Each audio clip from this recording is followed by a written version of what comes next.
Jamie. Young Jamie fixed this fucking mess we have here.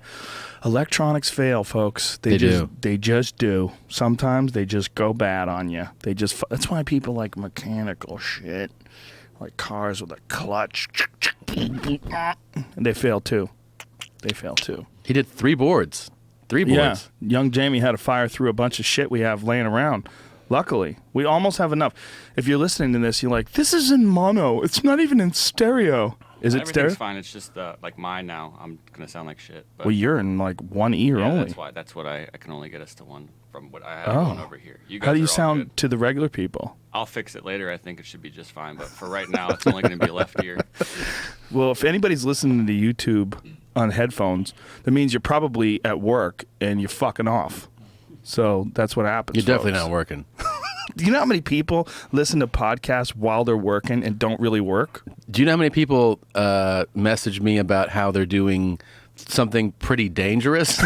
And they're like, I'm doing forklifts and moving shit around, but I'm laughing listening to podcasts. I'm like, oh, that's really comforting, man. But at least if you work a forklift, do you really need to listen to people? You know? No, I guess not. Have those headsets on and have a good laugh. I think a lot of them say they have policies where someone will tell them, hey, one ear free, so that you can hear someone screaming, my leg's under this thing right now, that kind of shit. Isn't that the rule when you're driving? Like, you're not allowed to have, like, full headsets on. You're not supposed to, yeah. But you can have one in.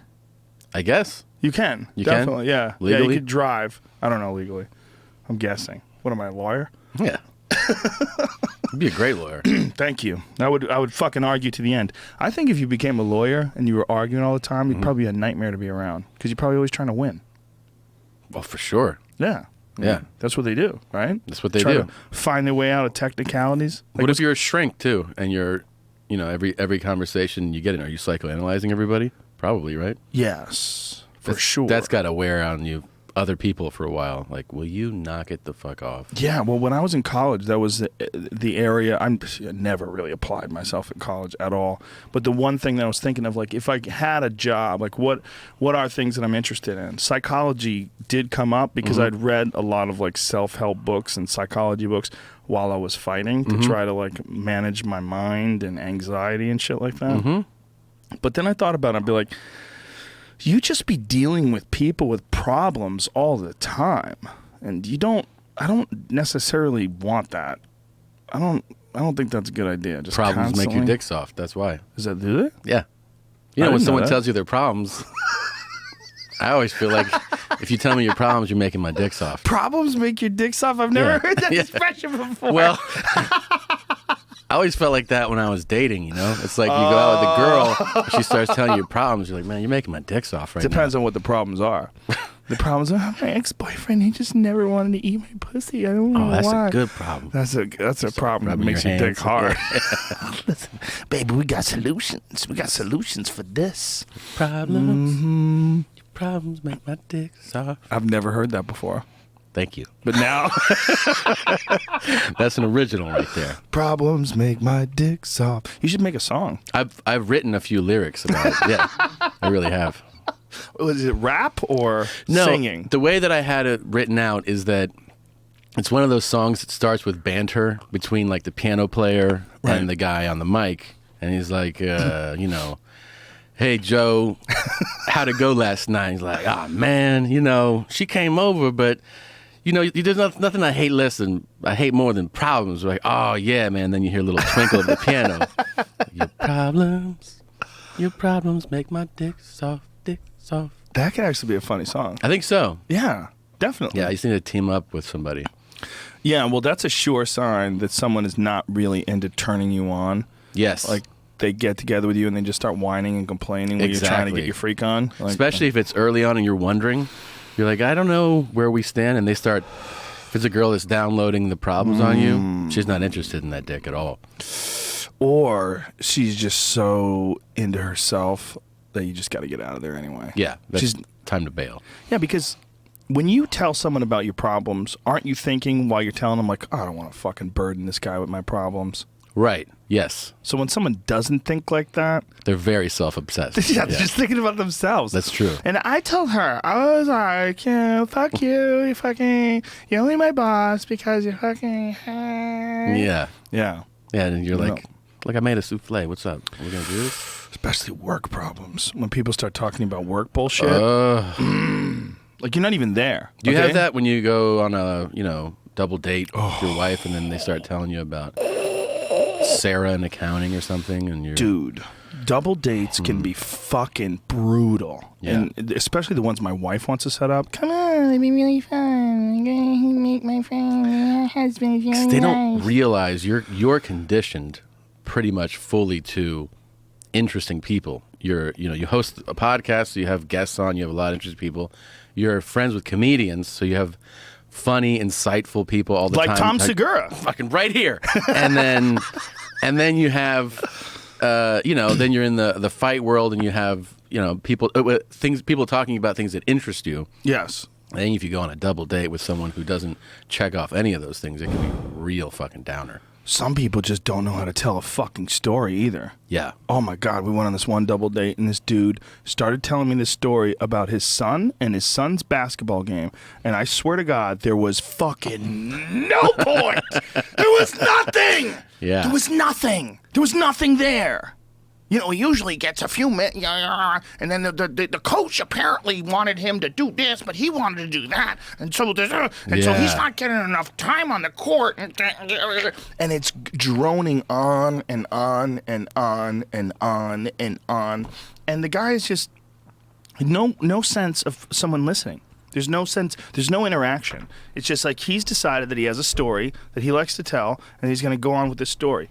And he's using his hands, and he's bending his head forward. He's got all this crazy movement, and there's nothing there. There's like because that story works in his dad circle, with his other dad friends that are dads on that team, and then they have kids on that team, and he tells them, "Can you believe when the coach and the other dads are like, I saw the same thing. I mean, he usually scores," and so he leaves that going. That's a good story. I think I'm going to tell Joe that one. They don't care. They just wait for their time to talk. Some people They talk, and then you talk, and then they talk, and everyone they know is boring. And they just can't wait to go to sleep. And that's their life. Yeah, they fucking take sleeping pills. Do you know how many people I've run into that fucking take sleeping pills every night? No. A lot. Really? It's one of the things that I do. I ask I did this bit on Ari Shaffir's show about a house fire or a fire in a hotel that I was in with Tom Segura. That's right. That's right. And Joey Diaz. Remember that? Yeah. The best part about it, they tell us not to take the elevator. We get stuck in the stair. The whole point of the story is I was ready to fucking stampede these people because they were slowly walking down the stairs. And we got outside, and we were looking for Joey. We were panicking. Joey comes outside, and I go, "Where were you?" He goes, "I took the elevator like a doctor." He was smoking a joint. Yeah. He's outside already smoking a joint. He's the greatest. But I realized while I was doing this that some of these people were literally waking up while they were walking. Mm-hmm. And then I started thinking, how many of these fucks are on sleeping pills? Because I knew Kevin James. Kevin James would take sleeping pills, and he would do shit. Like, he made dinner once, and he just didn't want to admit that he made dinner. I think he went to the store and bought a turkey or something crazy like that and cooked it, and got up in the morning and didn't want to admit he did it. He's like, I didn't fucking do that, because he didn't remember it. Didn't remember it at all. Because it warped him that much? They don't remember shit. They just do things I've they actually don't remember. never taken one. They're ever. Scary, dude. They scare the shit out of me. When I'm not tired, I stay awake. I'm crazy. That's crazy. I'm fucking crazy. Yeah. If I'm not tired, I just get up and do shit. I'm crazy. Now, do you sleep well when you... Like a brick. You know what I do if I'm tired? Or if I want to get tired, I jerk off. Yeah, I go out like a baby. Yeah. Almost instantly. Especially high? You ever... Oh! Sometimes you get paranoid, though, right in the middle of jerking off. Oh, no. When is it going to end? What if tonight's the night that I never wake up? Mm-hmm. Had those. So I started getting into pain, sleeping pills. Like, I started asking. And people I work with at the UFC, fucking tons of them take sleeping pills every night. Tons of them. And I'm like, what the fuck, man? Every night? Yeah, I can't sleep without them. Oh, my God. But that's not good. Like, don't get started. Seems like the key to that. Yes. You don't get good sleep on, though. I don't think you get real sleep. I heard a doctor talk about that one time, that you're not actually getting the benefit of real sleep on that. Yeah. That you're shutting something down, but you're not actually dipping into real REM sleep and getting all the benefits to your brain. Yeah. That you're almost like getting knocked out. Yes. Unconscious, right? You're like when you get fucked up. Like Michael Jackson. Yeah. I mean, he went as deep as you get. He was taking that fucking stuff that they used to put people under anesthesia. He was getting anesthetized. Yeah. Can you imagine that every night? A doctor's administering that. Oh, through a mask. Hey, are we removing your gallbladder? No, I just want to take a nap. So I just like to sleep. Well, he was probably so fucked up. You know, Yeah. I saw Dick Gregory talking about him, and it was really interesting. 'Cause Dick Gregory was getting interviewed by this guy, and the guy was talking to him about Michael Jackson, and Dick Gregory just started going off, and he started screaming, "He never had a fucking childhood. Do you understand me? He never had a fucking childhood. He never bounced a ball." And he just started going off because I guess he knew Michael Jackson. And he was just saying, like, he missed that part of his childhood. Like, the whole Neverland thing and hanging out with children, a big part of that was just that he never had a childhood. I think that makes sense. It does make sense. I don't know if he ever did anything to anybody. I don't know because I wasn't there, Yeah. obviously. But I think a lot of the people that he's hanging around with, those little kids, Yeah. their parents realize, like, this is a fucking golden ticket. Even if he never did anything. They realize, like, this is a guy, my kids spend the night over this fucking crazy multi-millionaire's house who has a fucking backyard filled with amusement park rides and toys in his house. And Like, monkeys and zebras and shit. Yeah. guys, if he's not a pedophile, Yeah. you know, like, there's something going fucking let's sue this guy. Fuck it. Yeah. Who knows? Yeah, it's a sad story when you think about. I mean, it's pretty well documented that it wasn't very pleasant to be a Joe Jackson kid. No. That had to be a fucking disaster. Yeah. That had to be a goddamn nightmare. Yeah. And then, He you know, seemed like a crazy guy. that's how you get good.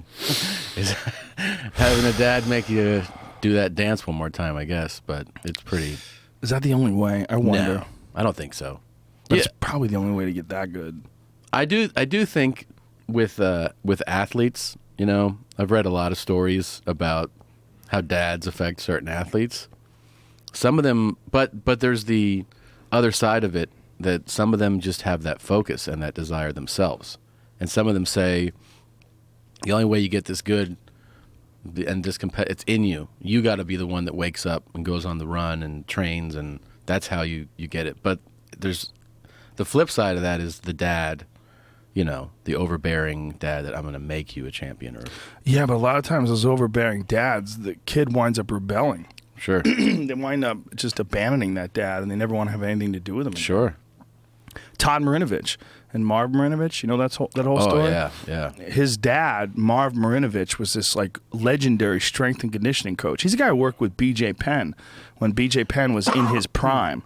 And he just has these crazy, really revolutionary ideas when it Yeah. comes to strength and conditioning. And he had his son on this just insane organic diet. And I don't think he was even feeding him meat when he was young. Probably not the best and it was idea. at home, so it was this was 24/7. Yeah. It was you're gonna. It's not like here's a meal plan. Hope you stick to it. He was stretching him as feeding a you. baby. So crazy. Yeah. Working on his flexibility. Now he did make Todd pretty fucking insanely good. I mean, Todd was a hell of a quarterback for Oh, a yeah. minute, Yeah. but he also was freaking out and went to drugs. I think as a release for how overbearing dad could be. Yeah, he blew a fuse. There's a really interesting documentary. I think it's one of those ESPN ones. It is 30 for 30. Yeah, I watched it and I was like, wow. Yeah. What a weird life having a dad like that. And he became like a painter. He's like an artist now. Todd is now? Yeah. That's interesting. He could have been world-class NFL quarterback. I mean, Yeah. But I think the only thing that really derailed that was probably the drugs, right? I mean, Probably. Yeah. Well, also desire. Like I guess he just didn't want to do that. Yeah. There's that desire thing, like you have to have it in you. Like they say that. Some people do have it in them and some people don't. And so when you look at someone that became successful, it's so hard to figure out, like, what was it that drove that guy to be so obsessed that he had to be, the best baseball player, the best basketball player? Like, was it Was it his upbringing? Did he have? I mean, with everybody, there's a different story. Some people they had to prove something. Like maybe they were born, single mom, didn't have a father, always angry. They want to prove to the world. There's Prove those to guys. dad a lot. There's a lot of prove to dads. You know, like Jerry West, his story. He's the guy that's the logo of the NBA. You know, the outline of the player playing. Yeah, is Jerry West, and he had a really abusive dad. And he even said in an interview he didn't think he would be as driven, as good, and be a great player if he hadn't had basically a shitty dad. Wow. Yeah. So there is a lot of that. Or the Herschel Walker story. Did you see his? What was his story? His story wasn't anything about that. His parents he had a good relationship with. His was getting bullied. You know, he was teased and bullied. Who the fuck could bully that guy? I guess 8, 9, 10 years old, you know. We're talking that young. I guess. But he was getting pushed around. He was chubby. And then it was that focus though of I'm not going to get pushed around anymore. I'm not going to get bullied. That he started running and doing those insane claims, at least, of push-ups and sit-ups. And then he just, also had genetics. He was a freak fucking athlete. He's still a freak. He is still a freak. Back then. And the thing about Herschel Walker is he allegedly never lifted weights. Yeah, that was a big thing. I don't know if that's true, man. I don't know if it's true either. Because a lot of people said I saw him lift weights. Like people said, I was with him in the fucking weight room. Like when you talk to strength and conditioning coaches, they're like, there's muscles on that guy that you really don't develop unless you're picking up heavy shit. Sure. But I don't know if that's the truth. His push-up claims are 5,000 a day for back then. So that's a little also, I'm a big Herschel fan, but that's a lot of fucking push-ups. I could do that. I could do that shit. I could do that easy. He was like, I was doing it between every commercial. Watching shows. I'll just hit the ground, bang out like 500 push-ups. Like, come on, man. I think there's a lot of these maybe, the fake ones, the kind of half-inch push-ups. Half ones, yeah. Well, he definitely did something right, whatever he did. Yeah. But he also says something that he says some stuff that's not physically possible. Like he said, he only eats a salad and a bowl of soup a day. Mm-hmm. Well, that's not enough calories to keep your body mass. That doesn't make it. Your whole body. The only reason why your body is the size that it is because you take in calories enough to fuel all that muscle. Right. If you don't take in enough calories to fuel all that muscle, your body starts eating that muscle. That's a fact. That's just physiology. So, did you wonder, by the way, I was listening to your Lance Armstrong episode, how when he was talking about how riders just not eat. Yeah. And you go like, how do you have any energy to ride? Yeah. We're not talking about a leisurely stroll down the beach. Yeah. You guys are training for Tour de France and starving yourself? Yeah. How? How do you have the...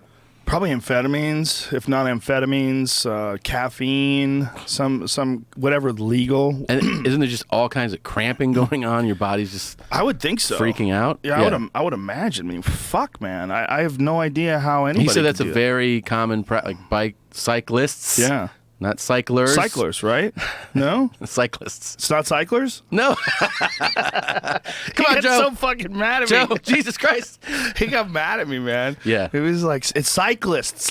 Don't say cyclers. It's so funny. But I guess... It's like if someone said the Ultimate Fighting Challenge. No, it's championship. It's championship. Right. Championship. Yeah, the Ultimate Fighting Challenge. Challenge? Yeah. Cyclists. Got it. Yeah, I don't know, man. I think there's a lot of mental toughness involved in that sport, for sure. I mean, those fucking people are savages. They really are. They really are, yeah. I mean, how many days in a row do they do it? I think it's 21. Something insane like that? Something like that. 21, 25, something like that? Fuck, man. 100 miles a day? I know. 2,500 miles total? What? I know. Or have you heard about these super, I don't know the right term, mega... marathon people who do the 50-mile ones and then they do them back to back. Like there's a few people that do them day after day after day. Yeah. How does your body just sustain, keep Some going? lady in my neighborhood, she ran 2 ultra marathons in a row, 2 days in a row. 100 miles one day and then 100 miles the next day. That's a chick who hates her husband, for sure. You think so? You fucking piece of shit. She's fueled by anger. You say my problems make your dick soft? I'm gonna run for 200 fucking miles. Exactly. She comes home, their toenails fall off. Their toenails fall off when they do that. I saw Real Sports about that. And then a guy who so didn't care about that just had them lasered off. Whoa. Because they kept falling off, and he goes, I don't need them. So he just had them What? lasered off. Yes. Ugh. What purpose do they serve? I guess they protect the tips of your fingers. Is that what's going on I don't there? know, man. It is a weird thing when you look at fingernails. They are strange. Yeah. They really are. This weird hard surface on the like every other animal that has nails, they're claws. Right. They're either designed to climb things or they're designed to kill. Mm-hmm. But we have these like weird tips. Yeah. They're good for opening up envelopes. Stickers. Yeah. That's why we have these, man. Scraping stickers off. Yeah. It's a weird feature of our is. bodies. It's weird how a person developed this way. And not only that, like, they just keep growing. Mm-hmm. So you're supposed to cut them.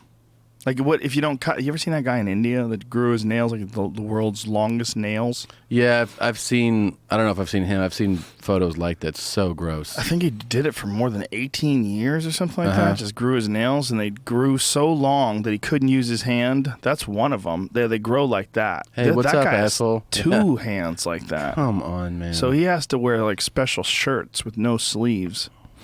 That's ridiculous. It is. I saw Ew, look at that. Look at that guy. a TLC show where it was, I don't know, weird.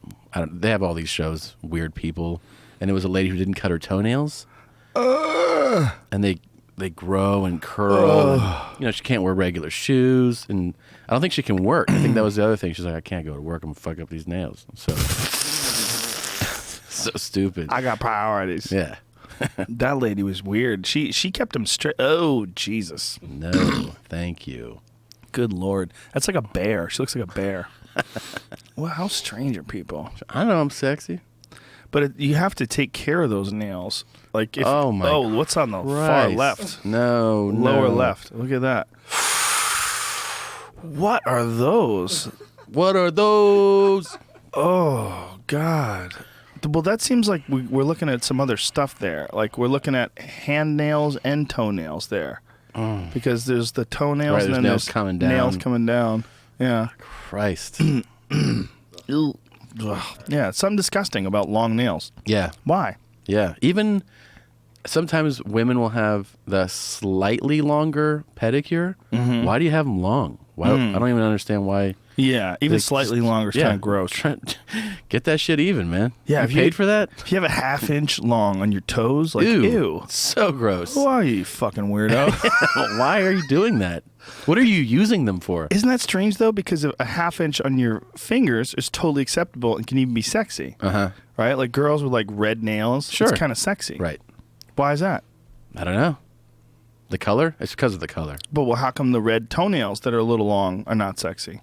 Maybe to somebody it is. I'm saying I think it's fucking foul. Like somebody, I'm sure someone's gonna be like, I love those half-long inch toenails. But I think it's gross, man. Who wants toenails that go over the edge an inch? People do it purposely, so they have to be. They have to be doing it. Maybe it's one of those things like girls think guys like it, but only girls like it. Like really skinny girls. Yeah. You know, like girls will see a girl that's like basically dying, and you're like, oh, she's so hot. Yeah. Look how skinny she is. She's so hot. I wish I was that skinny. Yeah. I wish I was that skinny. No, you don't. There's some people that really think that looks good. They really do. Because of fashion models, you know? I don't understand that. Like, no guy likes that. I don't think so. You want something. There must be a few guys, but they're fucked up. Yeah. But normal guys want meat. Something to grab onto. Yeah. It's normal. Like, every guy I've ever asked, would you rather your girl be 15 pounds too heavy or 15 pounds too light? Everybody says too heavy. Too heavy, yeah. Everybody. For sure. Too light is like, you gonna be okay? Well, yeah, of course. You're dying. Yeah, you're tired all the time. Your face is all sucked in like you're making weight for a fight. You want the ass to move. Right? You take the ass moving, jiggling. Yeah. Jiggles are good. Yeah. Spank.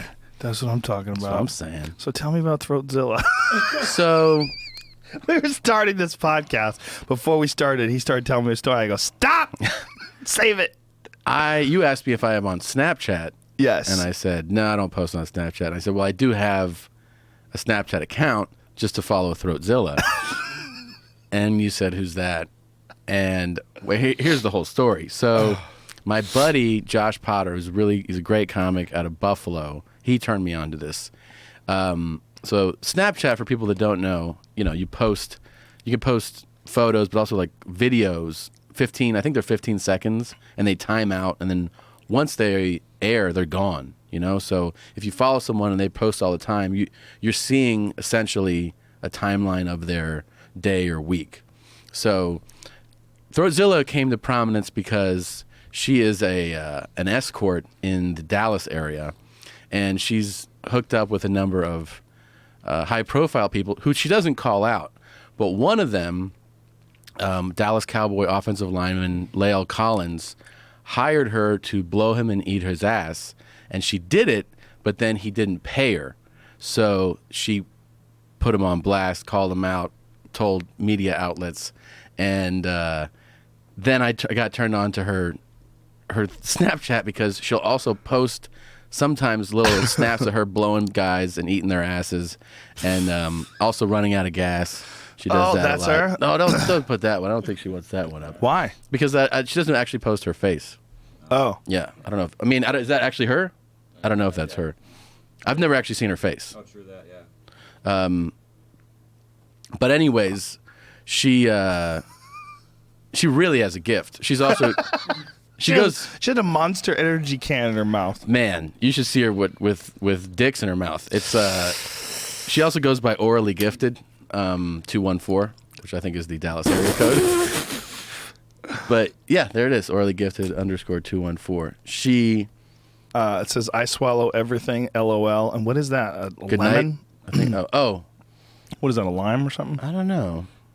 That might be the end of a guy's cock that she sucked off. The whole stick. Yeah. But she posts hilarious stuff, Yeah? Yeah. And she'll do things like, don't nobody want the dick sucked right now, so I'm just going to get something to eat. That'll be like the Snapchat.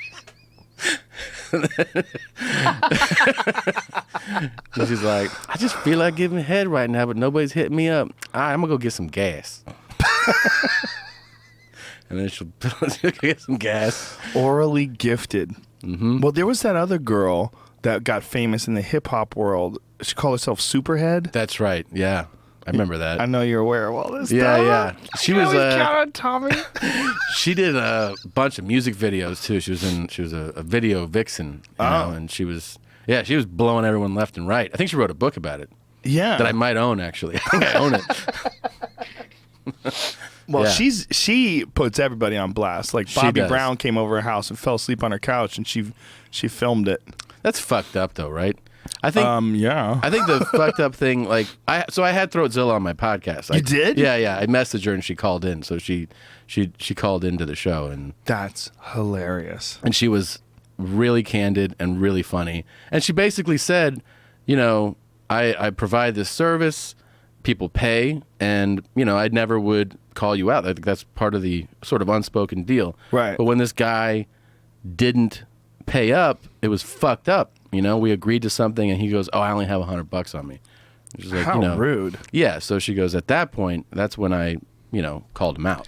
Yeah, well, he treated her like an idiot. Yeah, exactly. Which was the wrong thing to do. What a rude guy. Yeah. Eat someone's ass. And then Josh and I had this comment, and I know you don't follow football, but maybe you'll be able to weigh in on this. We started to discuss which position players have the worst assholes, because if she ate a pretty big guy's ass. I mean, he's How big is he? 6'6", 330. That's a big guy. That's a big guy. And she said it was a lot of work to get in there, So she said with skinny guys, she can, put them in the change my diaper, like push their Right. legs up and get underneath there. But with these big guys, like with the big guys, they got to lay on their stomach, and then you got to kind of Open their asshole up. Yeah. Does she require that they go through some sort of a cleansing procedure? I asked, I'm glad you brought that up, and she said that no one's ever not been ready for it. In other words, cleaned up, trimmed up. Everyone's ready to go. No one has to be sent to clean up. But well, she is known for her work, so she's known for it. Yeah, you these guys know provide what they're. proper work environment. I think so. Yeah, I mean, you wouldn't ask someone to do electrical work in the pouring rain. Exactly. Does that make sense? It's a great analogy, actually. Yes. So she says that it's one of her go-to moves and Eating guys, ass. Yeah. I have a buddy of mine who hooked up with this girl. Yeah. And they went back and forth online, and then they got together, and he said immediately, before she even blew him, she went right to his ass. And I went, what? And he goes, yeah. He goes, I just got off a plane. And he goes, that was fucking disgusting. That travel ass is bad. Like, what? Yeah. I'm like, what? He goes, I was so disgusted, I never called her again. She went right to his ass. Yeah. I'm like, who does that? A Who friend of goes mine right to your ass. said he also had an online hookup where the lady was, pretty, aggressive with how she was setting it up. And he goes, come on over. And he said it was her first move. He goes, I wasn't prepared for that. Her first move went to the ass. Went to the ass. Like, some ladies are bold. I guess. Yeah. That's a weird move, though, right? Yeah. Go straight to the butthole. Straight to the butthole. What kind of message are you trying to send? She's trying to say, like, this is gonna go crazy. I'm going nutty. You're saying I'm freaky. Like if you were wondering, I am. That's what you're saying. As freaky as is possible. Yeah. Unless you bring a bunch of friends over to lick his ass too. That's like, even. You whistle and a bunch of girls start knocking on the door. Like Pac-Man mouth. They all have fucking lobster bibs on. Yeah, that's pretty. You're saying I'm advanced. Yeah. I'm just. You're not marrying me. It's true. Maybe that's why. Maybe that's why she did it. Maybe she just doesn't want commitment. Sure. Like the best way to keep a guy from wanting to marry you is just make him disgusted. Just eat his asshole right away. Just really just tongue fuck it. Yeah. You're not even like coaxing her into it or anything. It's just she just leads with that. You're like, ah. She's pushed. My friend said he thought she was gonna blow him, and she grabbed his dick, picked it up, and then pushed his legs forward. And he was like, "What?" And she just gobble, gobble, gobble, like a Rottweiler drinking out of a toilet bowl. Some chicks are just cool, man. There's really cool chicks out there. Yeah, man. Yeah. She's the best. I mean, how many guys have told their friends that kind of a story, and their friend went, "Wow, that's awesome." That's awesome. So what are you guys doing next? Yeah. So you found a good girl, huh? Yeah. Meeting the family this weekend? Yeah. Well, I'm trying to get her pregnant, bro. Oh my God. Oof. Nah, you don't want to do that. Woof. Woof. Woof. Mm-mm. Yeah, that's a weird thing. Shit comes out of there. Like, why? Yeah. Well, why does it feel good, though? I know. That's also part of the problem. Why doesn't your asshole feel like your fingernails? Why isn't it just like some dead, dull spot that just pumps out shit? Yeah. I remember doing that to someone in college. I only did it because I saw it in a movie, You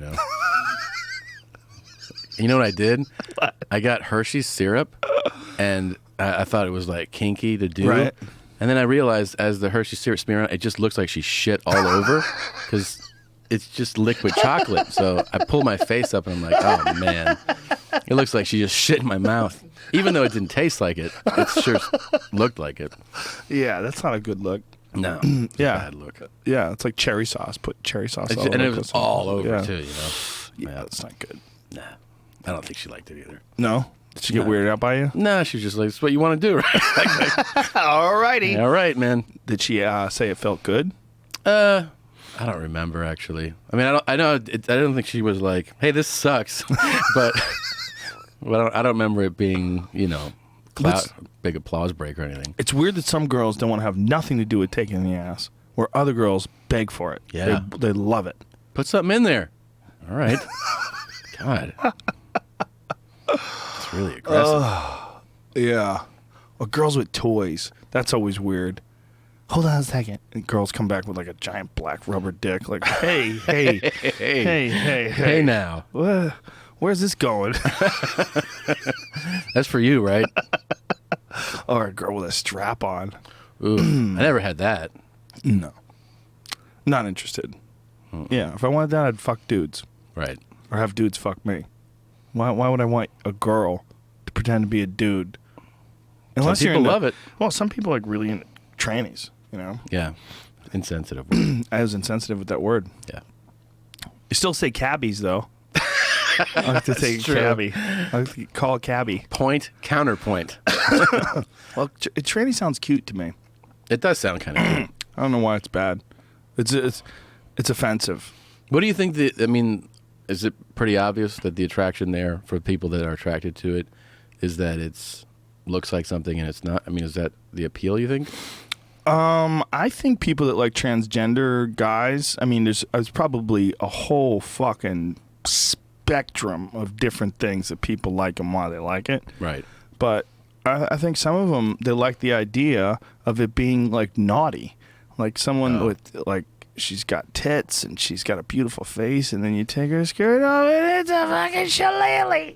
Right. Like, it's just exciting that it's crazy. Naughty. Well, it also could be that you had some weird experience during your formative period, like when you were young, like when you're developing. Apparently, they say Chris Ryan has described this to me.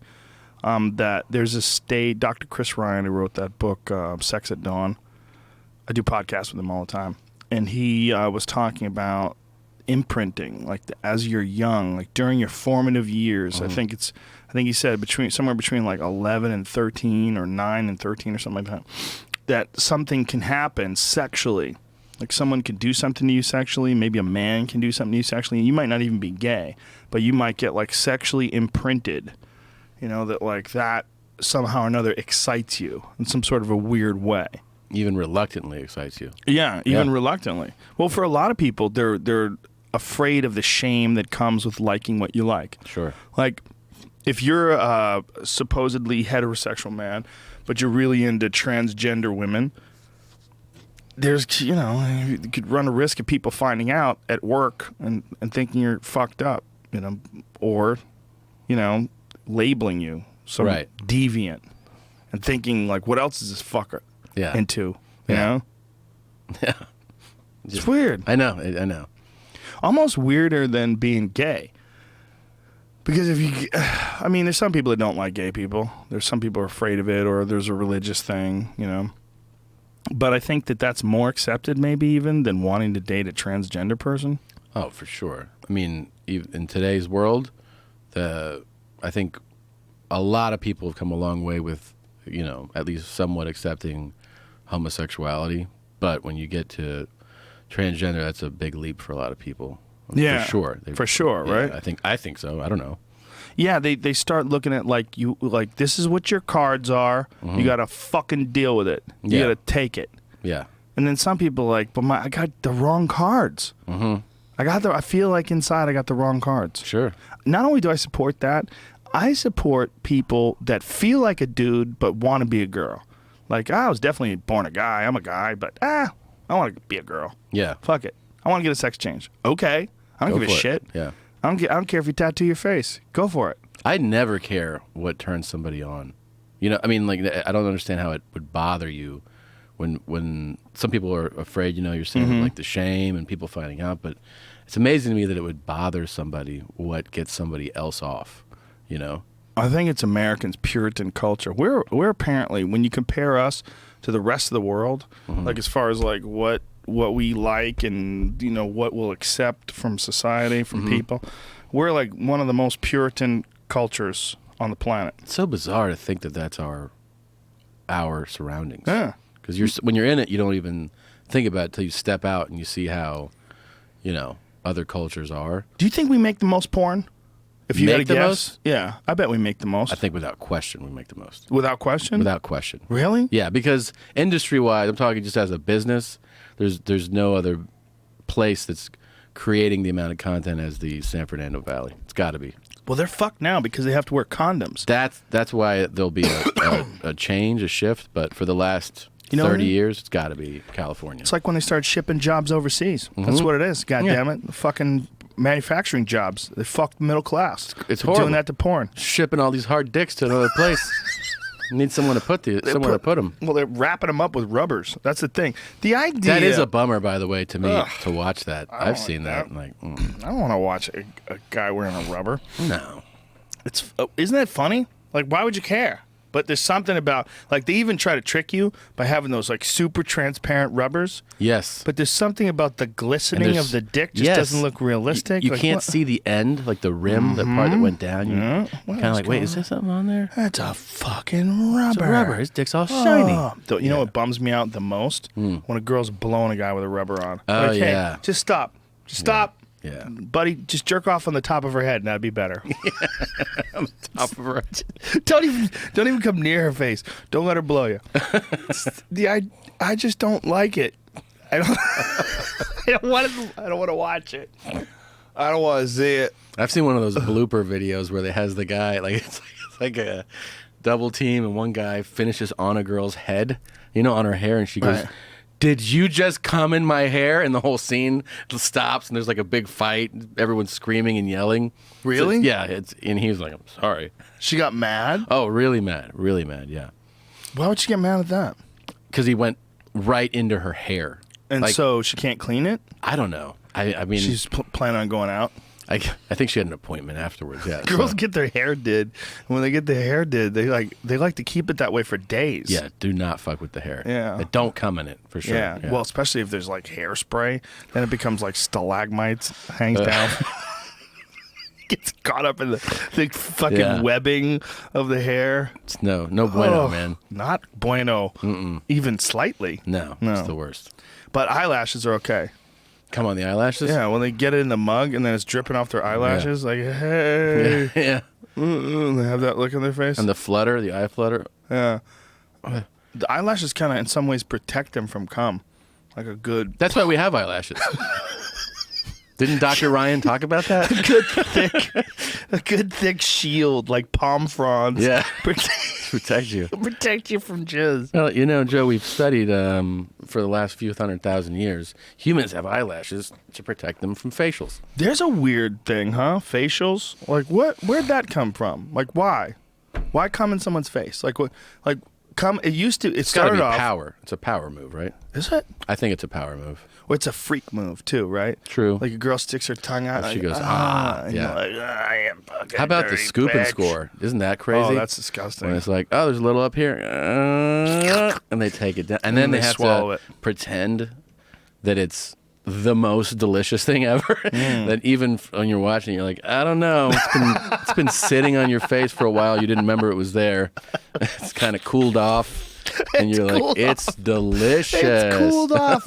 I like hot jizz only. It's like, you never eat a pot pie when it's cold. Well,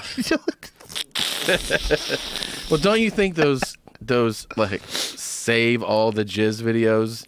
Oh, those are the worst. Disgusting, man. See, that's where a fella draws the line. Like, if you date a girl, she used to be a porn star, well, she's just having sex. Who cares if it's on camera? But then if you watch a video of, like, 5 guys coming into a mug, and she chugs it, she chugs it. That is so There's a lot of those foul. out there. Jamie's going to throw up. Yeah, that is foul. Isn't it? And they're like, drink it through a straw. Like, they do something so disgusting. So gross, man. Well, that Max Hardcore guy, he opened up a woman's asshole with a speculum, then he pissed inside of it, and then attached a straw to it and made her drink his piss out of her asshole that was opened up like a bowl. What do you think his imprinting is from childhood? It's not, whatever it is. Not, pretty crazy. Not good. Yeah. Someone did bad things. I saw one of those, what is it, speculum? Is that what it's Yeah, called? when they open you up. Yeah, and a girl's ass, and then they put cereal and milk, and somebody ate it out of there. That's fucking gross as shit, too. That's when they need to stop. Like, I've had this bit. I've had this bit for a while that I just never figured out what to do with on stage. But the bit was like, why are they still making porn? Yeah. Who has jerked off to all the porn? Yeah. Like, how could anybody who's showing up at the video store on Monday morning going, is new shit here yet? Where's Yeah. the new shit? Where's the new Where's it? shit? Just Yeah. fucking constantly checking. Like no one has seen all of them. Like there's enough. There's There's more enough. than enough. Well, you could jerk off once an hour, every hour for the rest of your life, and you would never get through all the porn that's ever been made. Through 10 lifetimes, you could do that. But yet they're still making it. Sure. Like what is that? I don't know. There's just this insatiable appetite for it, I guess, from enough people. Because it's not like music or comedy or something where people want new things because you like, well, maybe it is.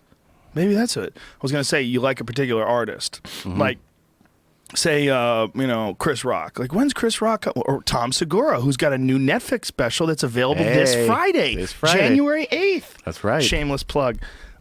So, like, if you're a Tom Segura fan, like, there's only one way to get it. You got to wait for Tom Segura to put out a new CD or a new Netflix special. But for porn, I guess maybe that's what it is. I mean, guys like jacking off to one girl. Right. So they become like a Kendra Lust fan. Sure. You ever seen her? That name sounds familiar, so I'm sure I have. Big ol' ass. Big ol' ass. Fucking woman. Yeah. She's all woman. She's milfy too.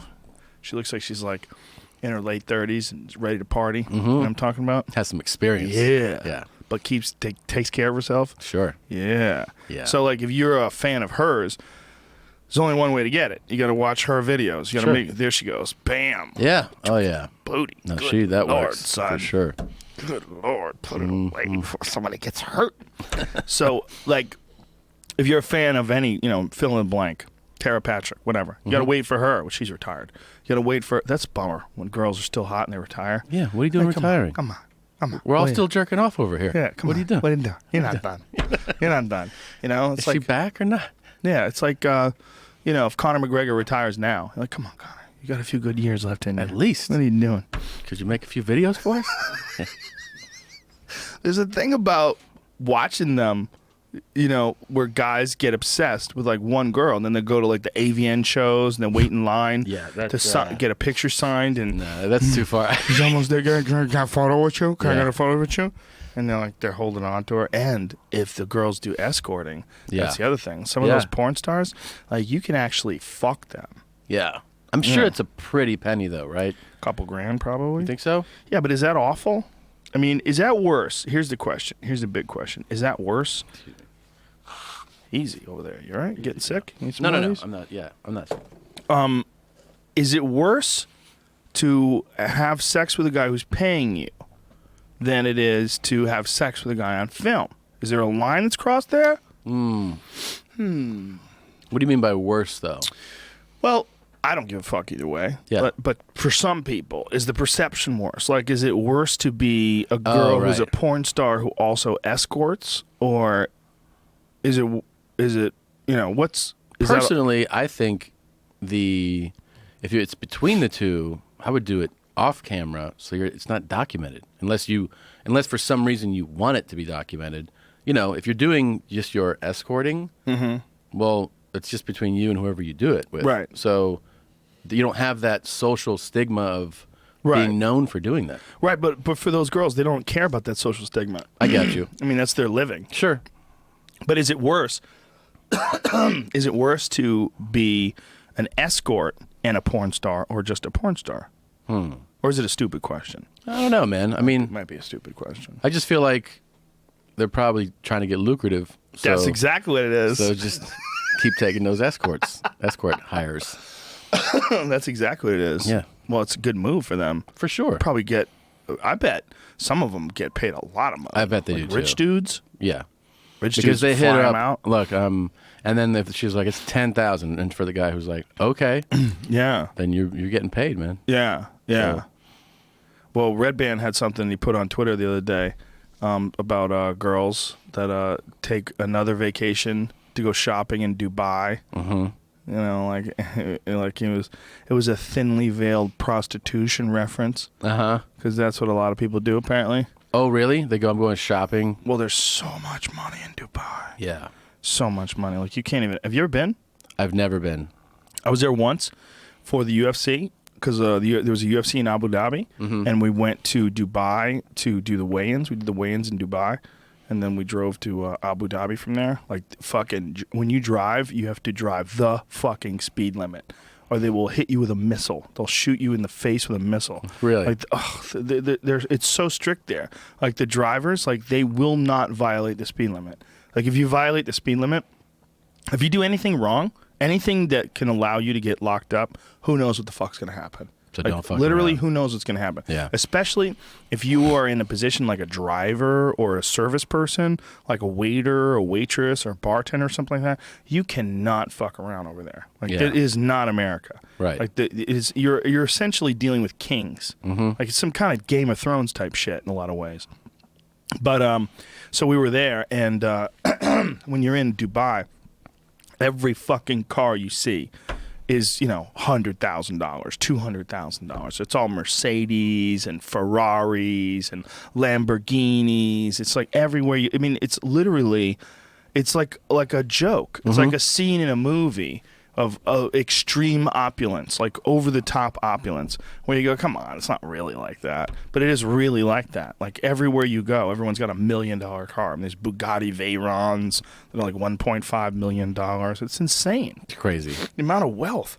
I remember that one of my cousins came to do English course here at USC, and he had people from all different countries, and so the Abu Dhabi guys took the kids from the class. We're talking kids. I'm saying 22-year-old people out on LA, and they would just pull out stacks of money. And he was like, "Where'd you get that?"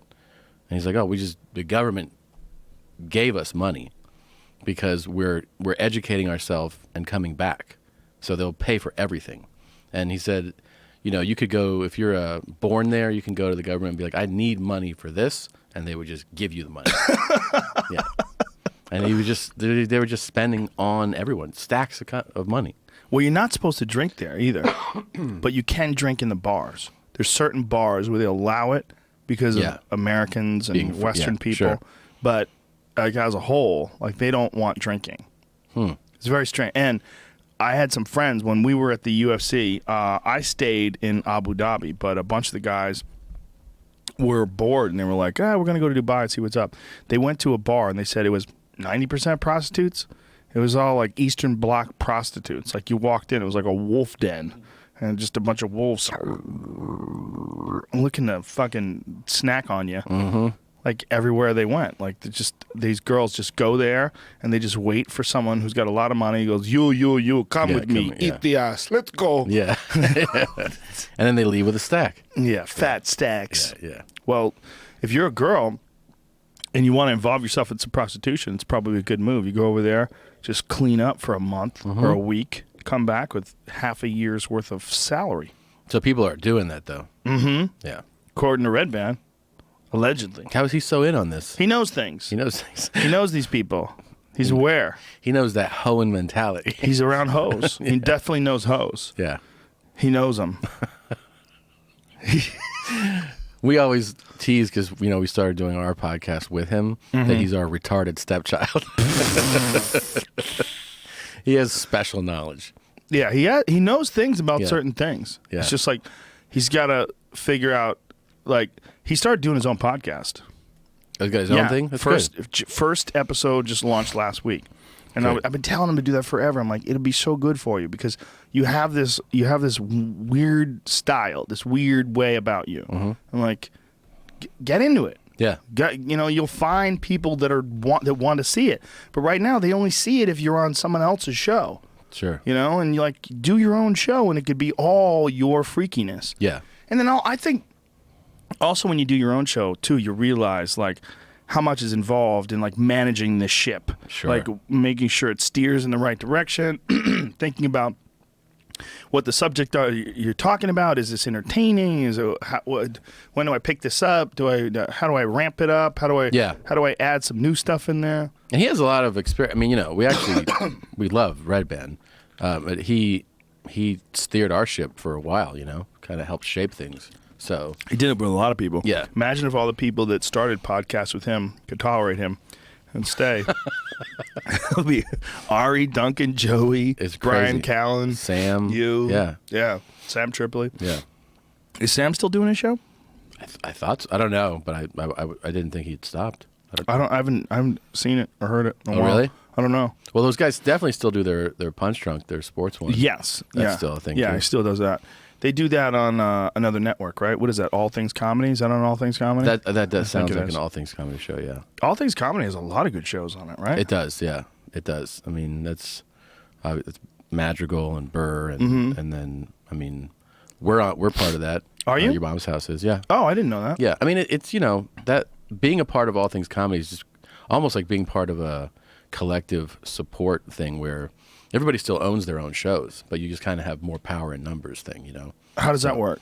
Well, I mean, I think the idea behind it was that if we are all together and we can approach people as here's what doing business with All Things Comedy means. It means you're getting this bundle as opposed to just saying one thing. You still get to be your own entity, but you're a part of something when you need to be. Right. And it helps it's great for promotion too. If like my special comes out, so I send out a message to our group, and then everybody who has a podcast will get info about helping to plug my thing. But we do that for each other. So That's cool. I mean, you're getting if you get every show together, you're getting a few million downloads. Right. So Well, we kind of all do that for each other we anyway. do anyways. Yeah, absolutely. I'm always tweeting for friends, and you do the same, and we Yeah. all do that for each other. For we all sure. support each other. That's the best kind of network, right? The kind of network that's totally organic. Yes. There's no financial gain in it at all. We Yeah. all just kind of help each other. Yeah, absolutely. Yeah. I mean, I know we've, as All Things Comedy, we've also worked with sponsors that, the idea was that we're approaching you because we have this collective. Right. And they responded to it. So that was good too. So, they handle the ads and they bring them to you? Is that how it works? Yeah, like, so with, Al or Bill approach, whatever company and say, we have 50 shows. Here's our gross amount of downloads. If you sign up to do this, set amount, and then kind of divvy it up amongst the people that can do it. So we've done that a few times. That's interesting. So, is the amount of money that you get based on the amount of downloads that you have? Yes, exactly. Who manages all that? That seems like a nightmare. It's a lot of work, man. I mean, Mike is one of the guys over there. I think Flynn, and I'm trying to remember another name. But it's a job. It's a full-time job. At a certain point in time, though, as your podcast becomes more and more successful, it seems like that would kind of get in the way. Well, it doesn't really, like I said, because those guys are so about Al and Bill. Hey, we're not taking anything from you, Right. and do whatever you want. Right. That they're not saying if you do this, you can't do that. It's almost like they're saying, do whatever you do, and in addition, you can do this with us. That's a perfect world, then. It is a perfect world. Yeah, That's beautiful. Yeah. Your podcast is fucking blowing up, man. It's amazing. It's been going well. Yeah, It's amazing. And you guys do live ones, too. The live ones, I see when you guys tweet about live ones and the people who go to them, it's a thing. Like, there's a whole thing going on with the mommies. Yeah. Where people get excited and they go, live podcasts are something fucking different, man. it's fun, man. We did it at the Ice House in the main room. Yeah. and it sold out. When did almost you do it? immediately. Yeah, like a couple months ago, because we've been, When are you doing it again? I don't have, we don't have it set up, but we need to. Do it. Let me come. I want to be a guest. Do you want to be a guest on a Fuck live yeah. one? Yeah, Okay. please. All right. Well, I want to definitely. start doing live podcasts. I've done a few other people's podcasts live, but It's really fun to do live. I did Fitzsimmons the other day. We had a great time. He's he did great. it in the Belly Room, his 500th episode with his buddy Mike. It was awesome. It's really fun. Yeah, we just did his show too, Fitzsimmons. You find yourself going for jokes more, going for laughs. Absolutely, it changes. But here's the thing: they're so geeked up for those laughs. Yes. So it becomes a really fun environment to do it in. I watched another podcast live that's not mine and not yours and not Fitzsimmons, and oh my God, I wanted to run through a fucking wall. I was like, some podcasts are weird, man. They find their own level. Like Water Seeks its own level. Yeah. They find their own vibe. Yeah. And there's some podcasts where you go and there's fans of that podcast. You go and see it and you're like, this is not my fucking scene Right. at all. At all. They weren't swearing. They were doing it very much like a radio show. There's got to be a little bit of that too, don't you think? To probably stand-up shows. Oh, yeah. That you Fuck you don't yeah. end up walking into. But if you were to go to, so and so's here tonight, and it's sold out, and you walk in, you're like, what the fuck is this? Oh yeah. Well, that's just the way of the world, right? Yeah, That's of how it course. is with music, With everything. movies. I mean, have you seen Pitch Perfect? That's the singing one? Exactly. Yeah. No, you haven't. No. But fucking millions of chicks have. It's a They're like, popular I can't wait, Pitch Perfect 2 is on. Ah! They fucking love it. They get crazy. It's not bad. It's not bad. It's not them. It's what they like. There's a lot of shit I like that people don't like. Yeah. Somebody told me one time, and it was about, a movie had come out. It's one of those, a comedy comes out, and you go, well, this looks like fucking shit, right? And there's billboards, and there's always a few famous people in it, and you go, and I was hating on how shitty it looked and how terrible. And he goes, well, this wasn't made for you. And I go, yeah, no, I know. He goes, no, but like there's a lot of people that love this. Oh yeah. And this just isn't for, it's not made for you. And I started to think of entertainment differently from the moment that was said to me, that I see things now, trailers, posters, commercials for something, and I go, oh, but this is made for a different audience. Yeah. There's things that are made for me where I respond to and I go, oh, I fucking can't. Well, that's for me. Well, that's why it's so important to do what you like on stage. Oh, yeah. Stand-up wise. If you start trying to make it for somebody, yeah. Those guys they're fucked. Those guys who create those squeaky clean acts, but they're not squeaky clean. Yeah. Those are tortured people. Of course. Because they're literally making art that's not for them. Right. But you're you. Right. You're you, and you can't be you. Like the audience won't accept it. You should be talking about roofing chicks and sticking to them when they're asleep. Yeah. I watched, speaking of Bill Cosby, I watched his lawyer debate some commentator or some television pundit or whatever you would call them, host. Mm-hmm. And she was explaining, that how ridiculous these allegations are and how Mr. Cosby, didn't do any of these things, and that all these women, like their stories, some of them are just, they were like he grabbed them by the wrist hard. Like some of them aren't even sexual allegations. Mm-hmm. And she's like effectively sort of muddying the water, and that he is this very rich, wealthy man, and that has to be taken into consideration, that these people are doing this for attention. And I was like, wow, it's fascinating to watch the spin, the dance. And the guy was saying, well, there's 50 people, though. Right. And she was like, well, out of those 50, a lot of them are not even sexual allegations, and not even sexual assault allegations, which I didn't know. Yeah. Only 23 are sexual. Only 37. Yeah. It's not that many.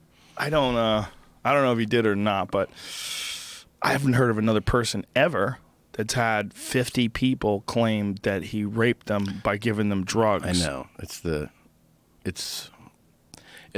think the sad part is the people who really want to defend the conspiracy theories on it. Oh yeah, he was really about to buy NBC. I don't know if you know that. Yeah, he was making a move to buy NBC, and they don't want a black man in power like that. It's so ridiculous, man. Yeah.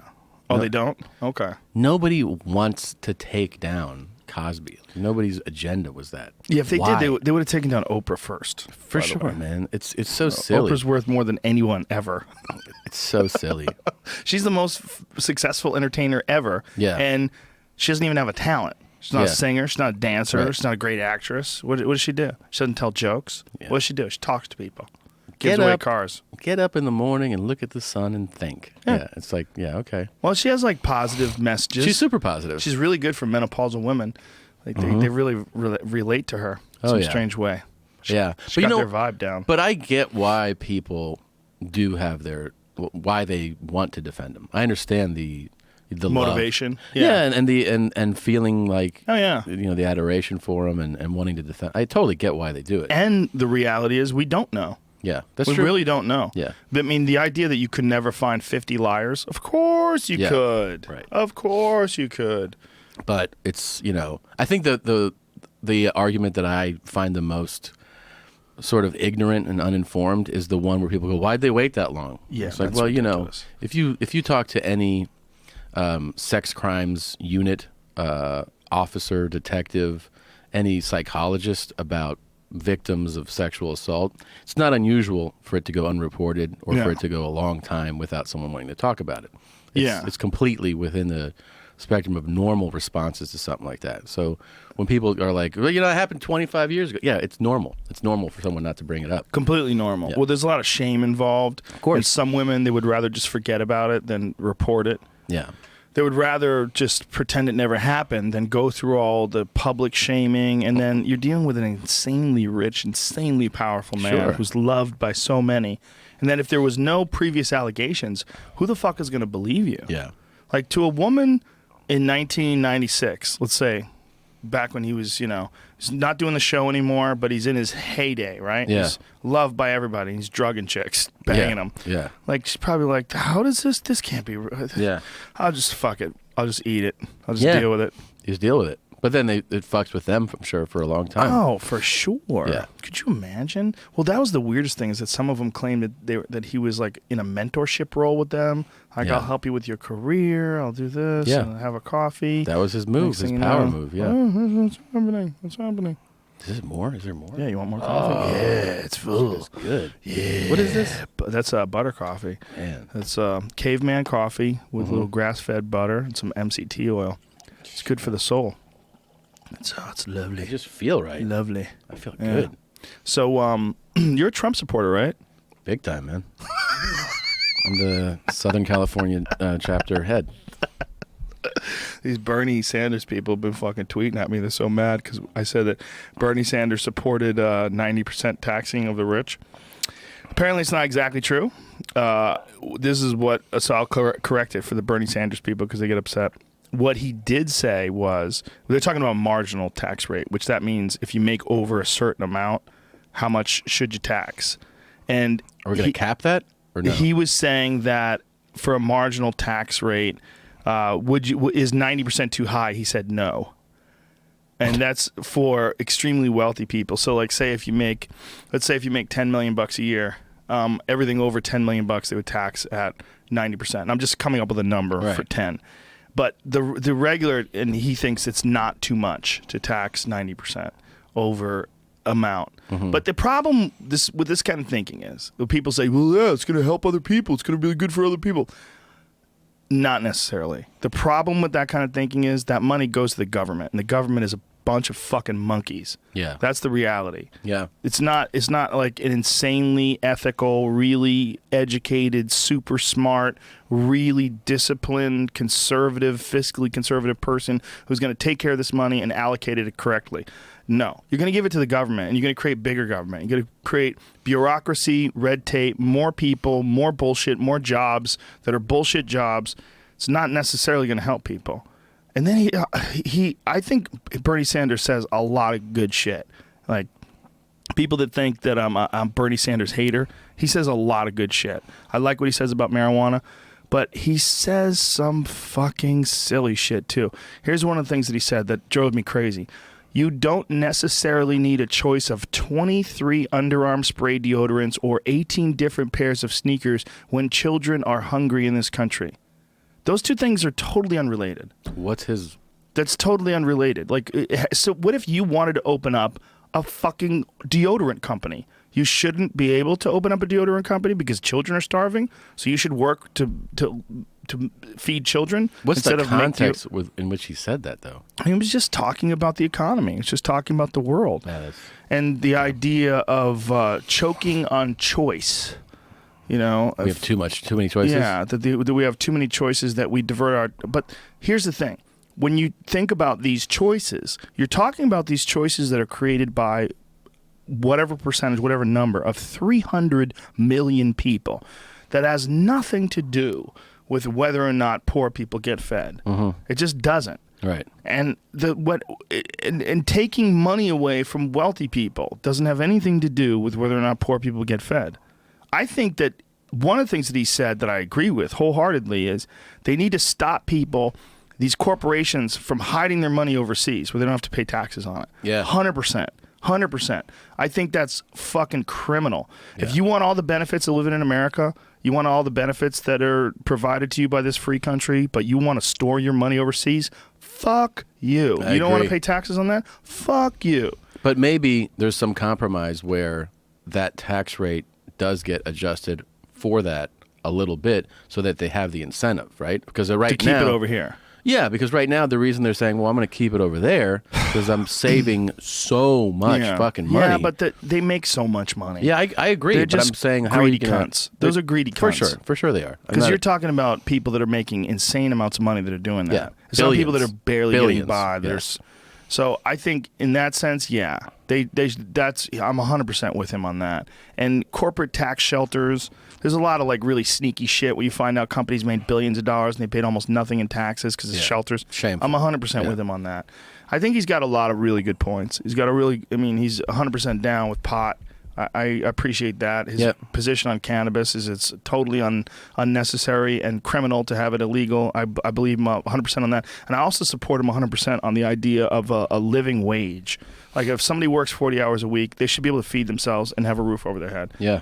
I'm 100% down with that. I think a minimum wage for a kid who's in high school or something like that still lives with their parents, that's one thing. And I think there are entry-level jobs like that where someone should make whatever it is, it should be enough where you could live.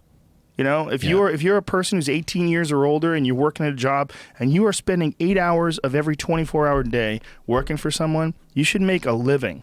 You should be able to feed yourself without worry, clothe yourself. I'm not talking about opulence. I'm not talking about wealth and driving a Mercedes, but you should definitely be able to take care of yourself. You should. I think the problem with that when people, because I think a lot of people agree with that, is it's always, well, who's gonna pay for that? In other words, the idea is right, and then you go, where will the money come from to support making that a reality? Well, I think the money's got to come. I mean, it's got to be a profitable business, right? Right. So if you got a profitable business, how much of the profit goes to the employees and how much of the profit goes to the owner of the business? Sure. Like say if you have a diamond business, right? And you're selling diamonds and your employees are making $5 an hour. That's kind of fucked up. Yeah. You know, like you're making millions and you're paying your employee $5 an hour. Yeah, that's fucked What up. is it, 7 now? What's the don't minimum? I have no idea. See, that's obviously an extreme example, but in that extreme example, yeah, man, you need to pay more money to people who work for you. If they didn't work for you, your job wouldn't work. Like you need someone. Say if you run a car manufacturing business, right? Yeah. If you don't have employees that put together those cars, you literally don't have cars. You don't have anything to sell. So you need to pay those fucking people because they're the reason why your cars get made. And if they do a good job, they should be paid well. I totally agree with you. I mean, it's horrible when somebody applies themselves to a job and can't sustain the minimum. You know, like having a place to live, paying for food. Yeah, it's terrible. It's terrible. I totally agree. The only thing that I'm not smart enough to definitely figure out is, well, what is that number? And then, do you then dictate to different places of business, it's got to be this number or it's got to be this percentage at least? You know, how do you make it a reality? I don't know, man. I do know that, like, Obamacare, according to everyone that I know that runs a business, is a fucking disaster. Really? And it's costing people way more money, costing businesses way more money. I've yet to hear anybody make a convincing argument why it works. But on the other hand, I'm a fan of the idea of socialized medicine. Sure. I think that medicine should be just like the police and the fire department. I think you should. The people who do it should be paid really well. They should have an incentive to want those jobs. And the people should be able to get the services for free. I really think that. I mean, I'm not opposed to private doctors. Yeah. Like if you're a badass fucking knee surgeon, you work on the NBA and you work on all these different people. Yeah. And you're just the best at what you do. You should totally be able to work privately. But the government could easily allocate enough money to provide public health care. It's been done in other countries. The fact that it can't be done here, it's impossible. They do it other places. They don't do it well. It sucks in England. It fucking sucks. Does it really? Everybody I talk to that lives over there tell you it's a year if you hurt yourself. Yeah, a that's year the to get thing. surgery. You know, because people always cite Canada too, and I'm sure. Oh yeah, Canada's a joke too. Well, in that regard.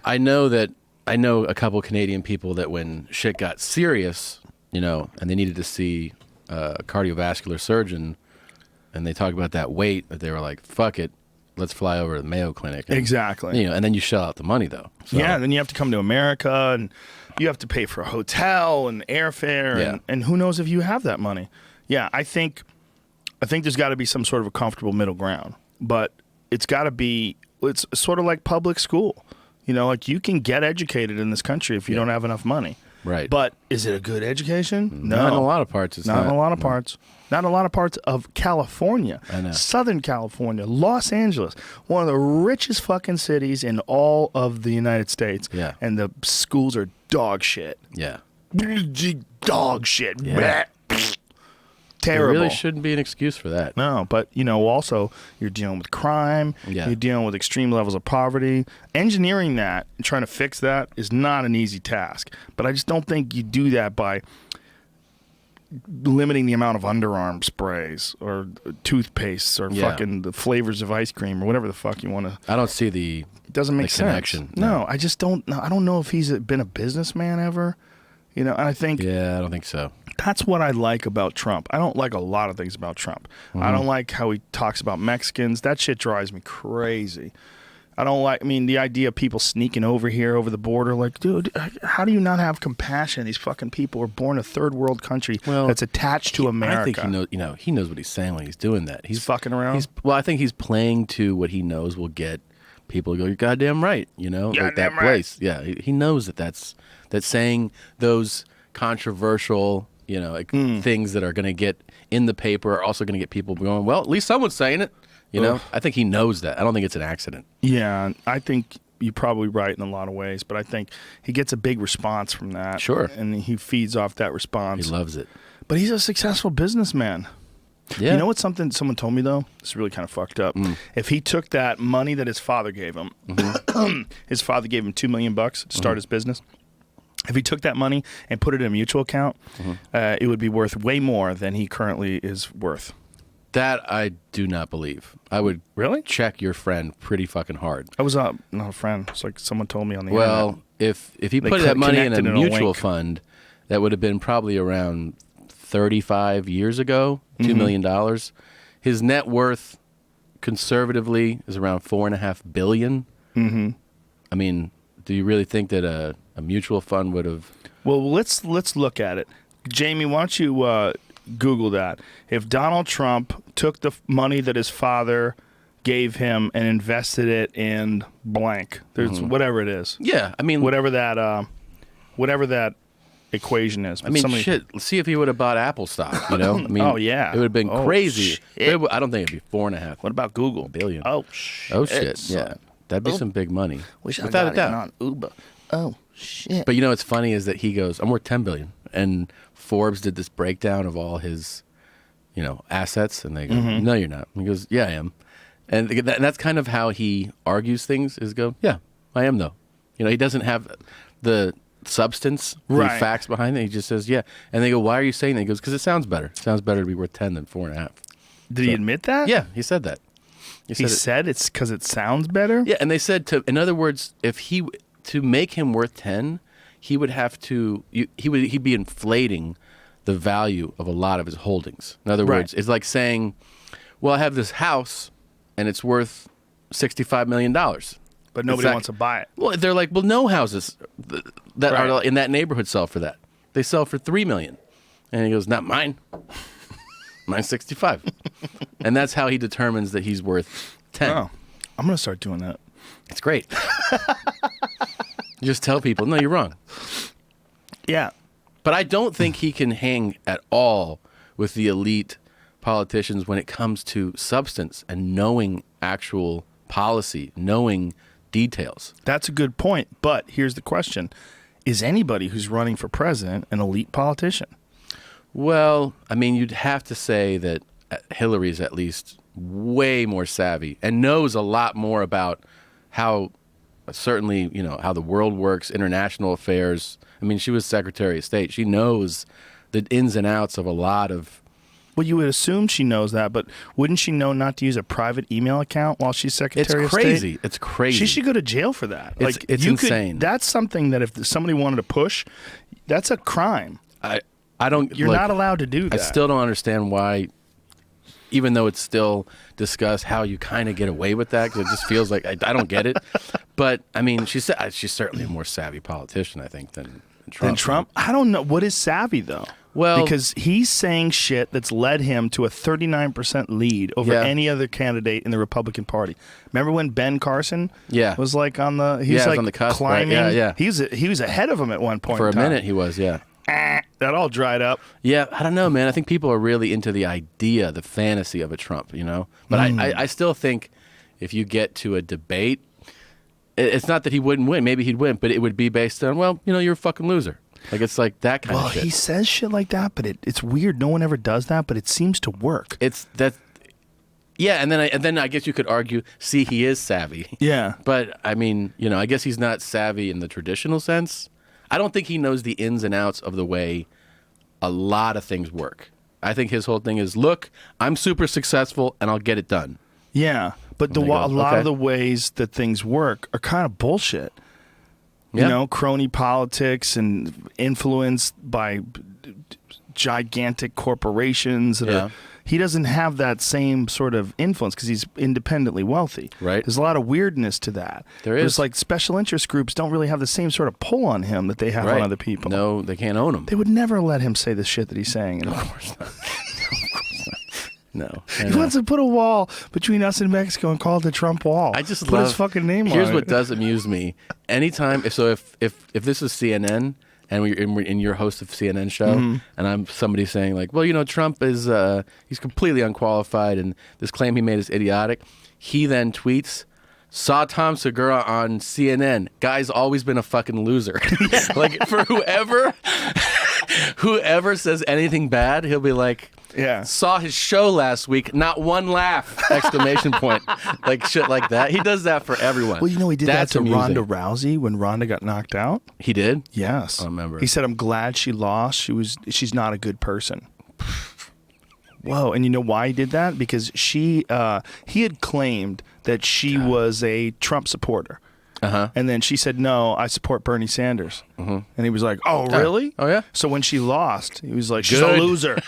Like before that, he was saying that she was a supporter. He was like all for it. Yeah. Ronda Rousey supports me. Yeah. And she was like, the fuck I do? And he's like, she's not a good person. I'm glad she lost. She's a loser. Pretty interesting way of doing it. She's a loser. Yeah, she's a loser. Guy's a loser. Always been a loser. Bunch of losers. Yeah. Remember he was going back and forth. Look at that. Glad to see that Ronda Rousey lost her championship fight last night. Was soundly beaten. Dash, not a nice person. What the fuck are you talking about? What about you? You're way more of a dick. Yeah. She's at least not a nice person to sell massive amounts of fucking pay-per-view sales. Yeah. And you know, be the protagonist. Yeah, he tweets about everybody. If they write an article in Washington Post, the Washington Post, which has been on the decline for years, had an article written by this loser. Sad. I kind of like he that. Writes, I know it's pretty funny. I like that it is part funny. of him. Sad. He always writes like sad. Yeah. Not a nice person. Yeah. You're fired. Like that's his whole thing, you know. Yeah. I was they gave me an offer to be on that show. I was gonna do it. I was thinking about it. Really? Yeah, I talked to the family. Like, you guys want to live in New York for a few months? But you know, they fire you in the beginning. They do all that you're fired stuff in the beginning. Oh, really? So you don't have a chance to go, fuck you. Oh, really? Yeah, Oh. like before anyone knows anybody's fired, he fires everybody. That's like, funny. Tom, you're fired, and then you get up and leave. Jamie, you're fired, and you get up and walk away. Joe, you're fired, you get up and walk away. And then they use do that. the show. Oh, okay. Yeah, so they don't get a chance to say, let me tell you what I think about you and your fucking plastic hair, you cunt. Yeah. You fucking sloppy dummy who got... you can't that was do any of probably that. done once, and he was like, that's not going to happen again. Well, probably, right? Yeah. I think he probably planned for it in advance. He's probably a pretty good chess player. Yeah. Yeah. I got to look like I'm always the king. But for sure. they canceled that show after he talked shit about Mexicans. Yeah, and Macy's ended their partnership. They had a whole line of, you know, Trump ties and They had shirts. Trump ties? Oh, yeah. Yeah, and they're like, we're done. We're done with you. And then Miss, Universe threatened to, or NBC threatened to not air his thing. And Oh, he was- that's right, and yeah. He posted the contract. He was like, I'll sue your balls off, So, So NBC had a contract with him to air Miss Universe. He does Miss Universe. It's his. well, he sold it. Yeah, but he owned Miss Universe and maybe Miss America too. He owned those That's pageants. hilarious. He Yeah. owned pageants. Yeah. It's just to be around chicks. He literally just bought those to be around chicks. You think so? For sure. For sure. It's a good move on his part. It's a gangster move. I'm a billionaire. I bought a pageant. And then he just... I like the Czech Republic this year. Yeah. What is this? This is that I found kind of like some more information about what he inherited. Okay. He was also, when his father died in 1974, him and his siblings took over a $200 million real estate business. Whoa. Which he may have gotten around $40 million of. The bottom of this says if he invested that since 1974 in the S&P 500, he could be worth around $3 billion today. Okay. So it kind of makes sense. All right. But that's also $40 million, not $2. Huh. Right. Not Yeah. just the one or whatever he was given. What does it say? So his current claimed net worth of $8.7 billion would equate to around $120 million in 1974, which is right in the middle estimates of what he inherited. So that means if he invested that doesn't make any sense. That's confusing. Yeah, it says the S&P is up 74-fold since 1974. I so if see. he didn't do anything and just left it there, it'd be about 120 million. But if he did other chances and got good business, things went well for him, it could be worth up to 3. Okay, so what they're saying is here's a clear example. It says if he had invested the $40 million in an S&P 500 index fund, he'd be worth about $3 billion today, which is in line with the third-party estimates of $3 billion and $4 billion, which is his net worth. So they estimate between $3 and $4 billion. Yeah, which is probably right. Still, baller. Yeah. Baller. Still, baller. Doesn't have to listen. He can do whatever he wants. How fucking... I like that he's making a mockery of the whole thing. I like a lot of things about him. And apparently Jeff Ross, who did the Trump roast, says he's a good guy. Really? So you talk to him, he's a good guy. Like, he knows what he's doing. You know, a lot of this like fucking fanfare and this craziness and all this shit that he's doing. Yeah. He's mocking this stupid fucking system. Right. He's a smart guy. He knows what he's doing. I mean, look, he's talked shit about Mexicans and he's still the fucking front runner. pretty crazy. In a giant way. Yeah. He's like, well, someone's raping. Someone's murdering. We're going to let a bunch of rapists and murderers over there. I'm sure Are you there's good saying that people. everyone over there is a rapist and a murderer? Well, someone's raping. Yeah. Who's doing all the raping? He's just like, he says crazy shit like that, and like it flies in the face of, look what happened to that poor fuck, the Mormon. What the fuck's his name? That ran for president last time. I know you're the talking fuck's his name? Romney.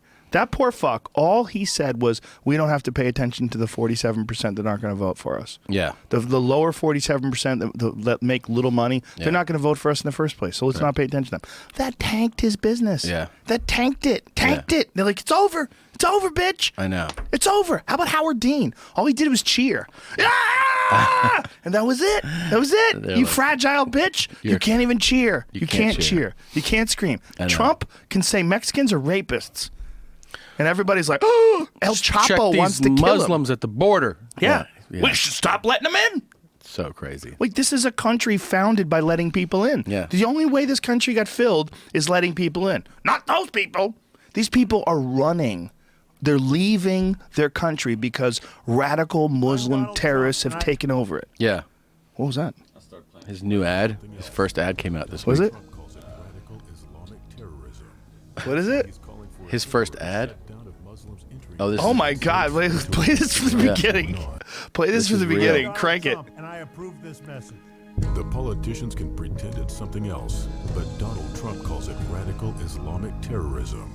That's why he's calling for a temporary shutdown of Muslims entering the United States until we can figure out what's going on. He'll quickly cut the head off ISIS and take their oil. And he'll stop illegal immigration by building a wall on our southern border that Mexico will pay for. We will make America great again. Wow. Yeah. Okay. Okay.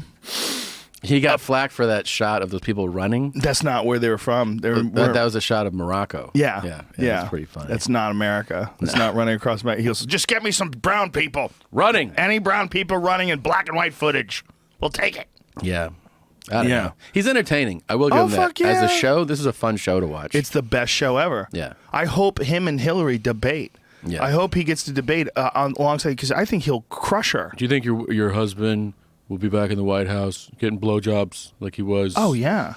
He's gonna throw some grenades for sure. He doesn't give a fuck. He'll detonate some. Yeah. It'll be awesome. Yeah, it will be entertaining. And Ben Carson should be involved too, just to tell us that the Earth is 10,000 years old and Jesus rode a unicorn through the fucking Garden of Eden. You're a doctor. He's a fucking awesome doctor. Yeah, brain He's an surgeon. amazing neurosurgeon. One of the greatest neurosurgeons this country has ever produced. That accomplished? Oh, 100%. Yeah. And he doesn't believe in evolution. Well, he believes he'll say, "Well, I believe in certain types of evolution." Jesus. He's got I don't think he's a 10,000 year guy. I don't think he's one of the young Earth Christians. But Sarah Palin was. Sarah Palin talked to allegedly. Obviously, this is all anecdotal, but she allegedly talked to a librarian in Alaska and told the librarian that she saw photos on the internet of a dinosaur footprint with a human footprint inside of it. What? Which means dinosaurs and people were in the same area walking. Is that recorded? That's a thing? Oh, it would be amazing if it was. Yeah. A lot of young Earth Christians, man. I don't know the argument that they make for, carbon footprinting things, because that's how Bullshit. That's just a bullshit Made science. by losers. Not a nice person. Yeah. Oh, that guy that said that's fucking dumb. I know who you're talking about. He's always been a loser. I'm waiting for the day when no one runs for president. I'm waiting for the day where the fucking roster is just everybody gives up. It's like as soon as we can read minds and figure out exactly what their intention is and what their past is, and you have to sign up for the mind reading machine in order to be president. Yeah, that's going to be the end. It's a wrap. I do think I look at it so much differently now at this age. When I see people, I'm like, they're all just egomaniacs. Oh yeah, their egos are climbing out of their skin to want to go through that, to be the president. Well, Obama's publicly stated that it's not what he thought it was, and that all these people that are lining up to do it, listen, the fame wears off, is what he said. And then people criticized him by taking that quote out of context and showing a bunch of pictures of him with famous people smiling and handing out with Jay-Z and rich people and ha ha ha ha ha. And then there was this whole story about his vacations, how much his vacations cost while he was in the White House. All the president's vacations cost a ton. Yeah, all of them. Because they have to fly in Air Force One, and they got Secret Service they fly everywhere. out the vehicles. Yeah, of course. Well, they have bulletproof cars. Yeah. I have to. It was his Hawaiian vacations. Apparently, during his time in the White House, it's been $70 million taxpayers have had to pay. That's a lot of money. It's a little pricey. Jesus Christ. It is a little pricey. Yeah. But, it's a good trip, though, man. We had a great time on that trip. Remember golfing. That? He was golfing. That $70 million trip we took? Yeah. I mean, Jesus. He was golfing when the San Bernardino murders were taking place. He went golfing out there with his little skinny legs, picking up golf balls. Yeah. Dude doesn't do any squats. Dude, there's this shooting going on. Man, I'm trying to play this back nine if you would give me a second. Why do they all play golf? Can you be president? There's two things you can't be if you want to be president. You can't be someone who doesn't believe in God, and you can't be someone who doesn't play golf. I think we're about to see maybe a change to that. What, Hillary? I don't think she plays. She's going to be golfing if she wins. Bernie, you think if he won, he would play? Well, first of all, I'll make golf illegal, and I'll turn those places into places where the homeless people live. Yeah, he would be like, these courses are a waste of space. They are. Yeah. The courses. I don't have a good Bernie impression. I need to get a good Bernie impression. Have you impression seen, I think it's James Adomian. Who's that? He's a comic and an actor. His Bernie Sanders Bernie? is unbelievable. Oh, let's find it. How do you spell his last name? I think it's Adomian. James Adomian. I think that's it. Bernie Sanders. You know who else does a good one? Really funny. Steven Crowder. He calls it Bernie Claus. Steven Crowder fucking mocks Bernie pretty heavy. Really? Yeah, he's pretty funny in his Bernie Claus impression. You know who Crowder is? He's kind of like an internet comedian, but politically conservative. He did a really funny thing. Social justice warriors are always saying that you should ask people what their correct gender pronouns are, because some people like to use Z and HIR and all these different non-conventional gender pronouns because they're either gender queer and they don't want to be labeled in a specific male or female gender. Your setup for this is exhausting, just so you know. Jesus. I want to punch whoever fucking told you this. It's the worst thing I've ever heard. God. I'm having an aneurysm right now, just thinking about where this is going to go. Well, this is real. You're not. God. You're not on the. See, you're paying attention to Throatzilla. Yeah. And I'm paying attention to ridiculous social requirements that people in college today are asking people to do, and they want people to ask other people's social. Like they have like this real rigid idea of how you're supposed to behave socially. That you're supposed to ask their preferred gender pronouns. Like I can't just assume that you are a man. I have to ask you. I'm not kidding. I know. There's a guy. We had this guy on who was a guest who said that one of his colleagues I think he was fired because he refused to he had a student in his class that would change his gender pronoun from him to her and her to him. And it would go back and forth, Oh, back and forth, on. depending on what days of the week.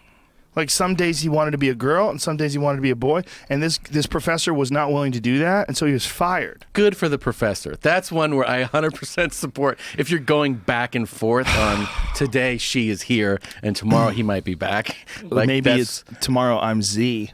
I'm not her, I'm Z. And then the next day I'm HIR, her. All right. Yeah. I give the fuck up. Well, Harvard released a list of possible gender pronouns. Yes. And so like they sent it home with people to like I want you to be aware of these potential gender pronouns and gender neutral pronouns that you should be aware that people want them to use. Fuck me.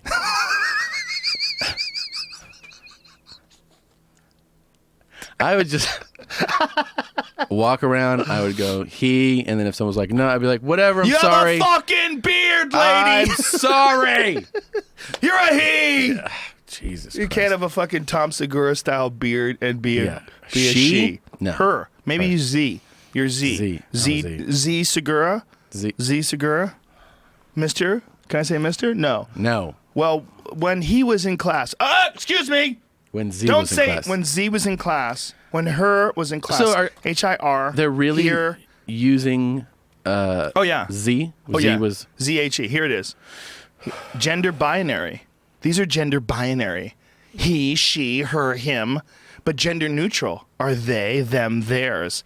Like some people on their Twitter page have preferred gender There. pronouns, use pronouns Z, HIR, Hers. HIRS, ZHEE, here, here's, here, here.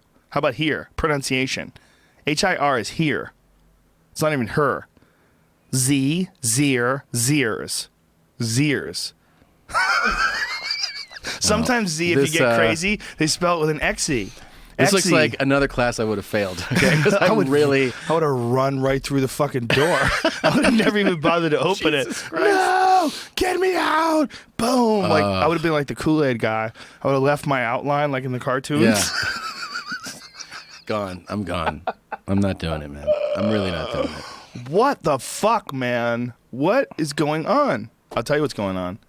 Everybody got a trophy. Participation trophies. Yeah, I'm against that for sure. Oh, that's what did it. Yeah. Everybody got attention for who they are. Yeah. I'm amazing on my own right. No. I'm here. I'm Zier. I remember, losing games, and it sucked. That was part of the thing, is that you remember it sucks. Yeah, well, that's why winning is awesome. Yeah. Winning is Winning's awesome the because you're best. not a loser. Yeah.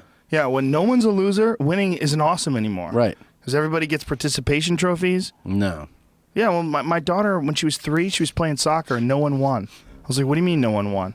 This team scored 5. That team scored 0. That team fucking won. Nope, we don't celebrate that. I'm gonna look into a league for my kid that definitely has winners and losers. Oh, yeah, for sure. Yeah. Well, when my daughter played softball, too, and she was 6. This was not even the 3-year-old. When my 7-year-old was 6, she was playing softball, and they didn't count the score. I don't get it, man. They would run, and everybody would high-five everybody. Nobody would count score. They wouldn't count. It's just about playing. The bullshit. Bullshit. Then what's the point in hitting the ball then? Yeah. No. How about we just throw the ball around? How about you just hit balls randomly? No, someone's pitching. You're trying to hit it. If you don't hit it, you're a loser, okay? Yeah. You suck at this. You know what I sucked at? T-ball, where the ball sits on the tee and it doesn't move. I had trouble Yeah. with that. I couldn't hit Well, the that's tee. the other thing they do with kids. Yeah. If they can't hit the pitch, they give Yeah. them a couple pitches. When they can't hit it, then they put it on a little stick. and they set it up for them and they hit it. And they get them on base for a lot sure. of times, yeah, and a lot of times they don't even hit the fucking. They don't even hit the ball. They hit the stick itself, and the ball falls down. And then they just start running like they just won the World Series. Yeah. I got out of T-ball pretty quick. You know, I was like, I suck at this shit. I was bad at every sport until I did martial arts. I was okay at baseball, but I wasn't a good baseball player because I wouldn't listen to the coach ever. They would say, go on there and try to hit a single. Okay, whatever. And I get up to the run every time. Yeah. Every time. Swing for the bleachers. You know why? Because I hit a couple of them, and it was awesome. It's the best. When you feel that tink, that crack of the bat, and that ball starts flying through the air, you're like, yeah! Sweet There's spot, that man. feeling, man. Yeah. There's that feeling that you only get when you hit a home run. Of course. You don't get that feeling when you get on base. No. That's like, oh, okay, I'm not a loser. When you get on base, you're like, I'm not a loser. But when you watch that thing fucking sail into the bleachers, you're a winner. Winner. Now you're a winner. You won. I agree. You hit a home run. You come back, everybody's high-fiving you. And the coach's like, I told you to get on base. You could fuck all the way off, dummy. I just hit a home run.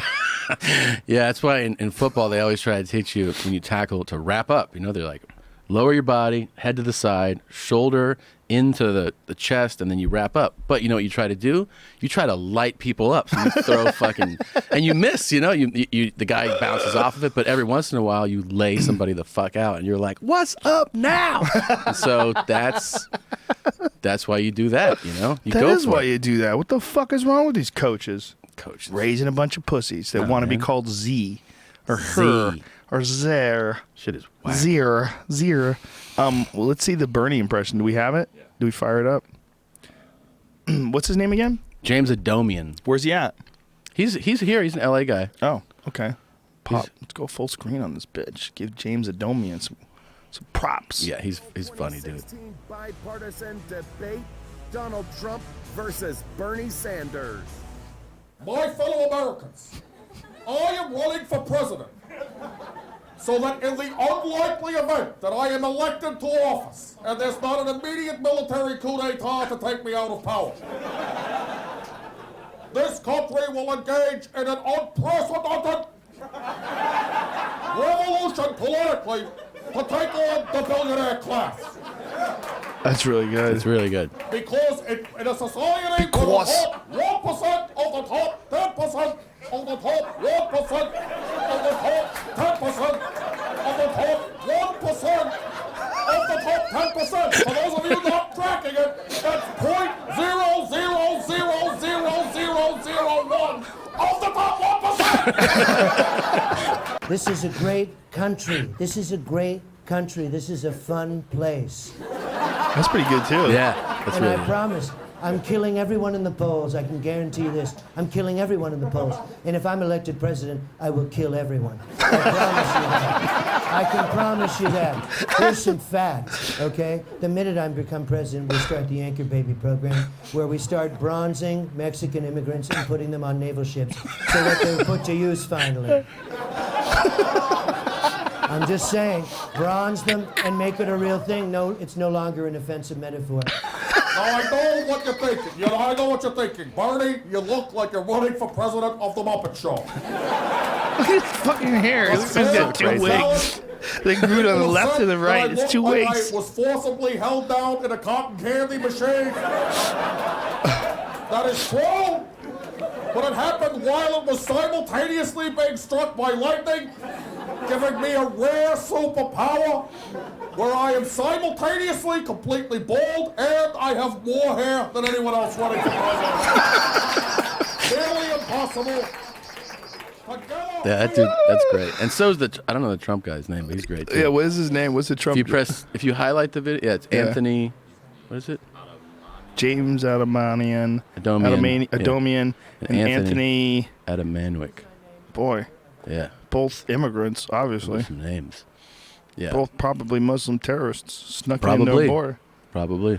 That's funny. He does a really good Trump, too. Yeah, That's good. That Trump is good. it's really good. But that fucking Bernie Sanders is on point. It really is, man. Oh. I'm talking about the percentages Yeah. of the percentage. It's like Yeah. he got the substance of it down too. Well, everybody's looking for somebody that comes along that stands out as being the counter to what we're experiencing. You know? Yeah. No one feels like any of these people represent them, except maybe Ted Cruz fans. There's a few weirdos.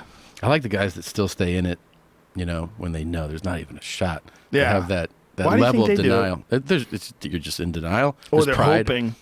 Yeah, but there's a certain point where you know it's not going to turn around. They still like, I don't know. I still got a shot. No, you know you don't have a shot. Yeah. I mean, is Jeb still in it? Is he still in it? I think Jeb is laying back. This is my thought.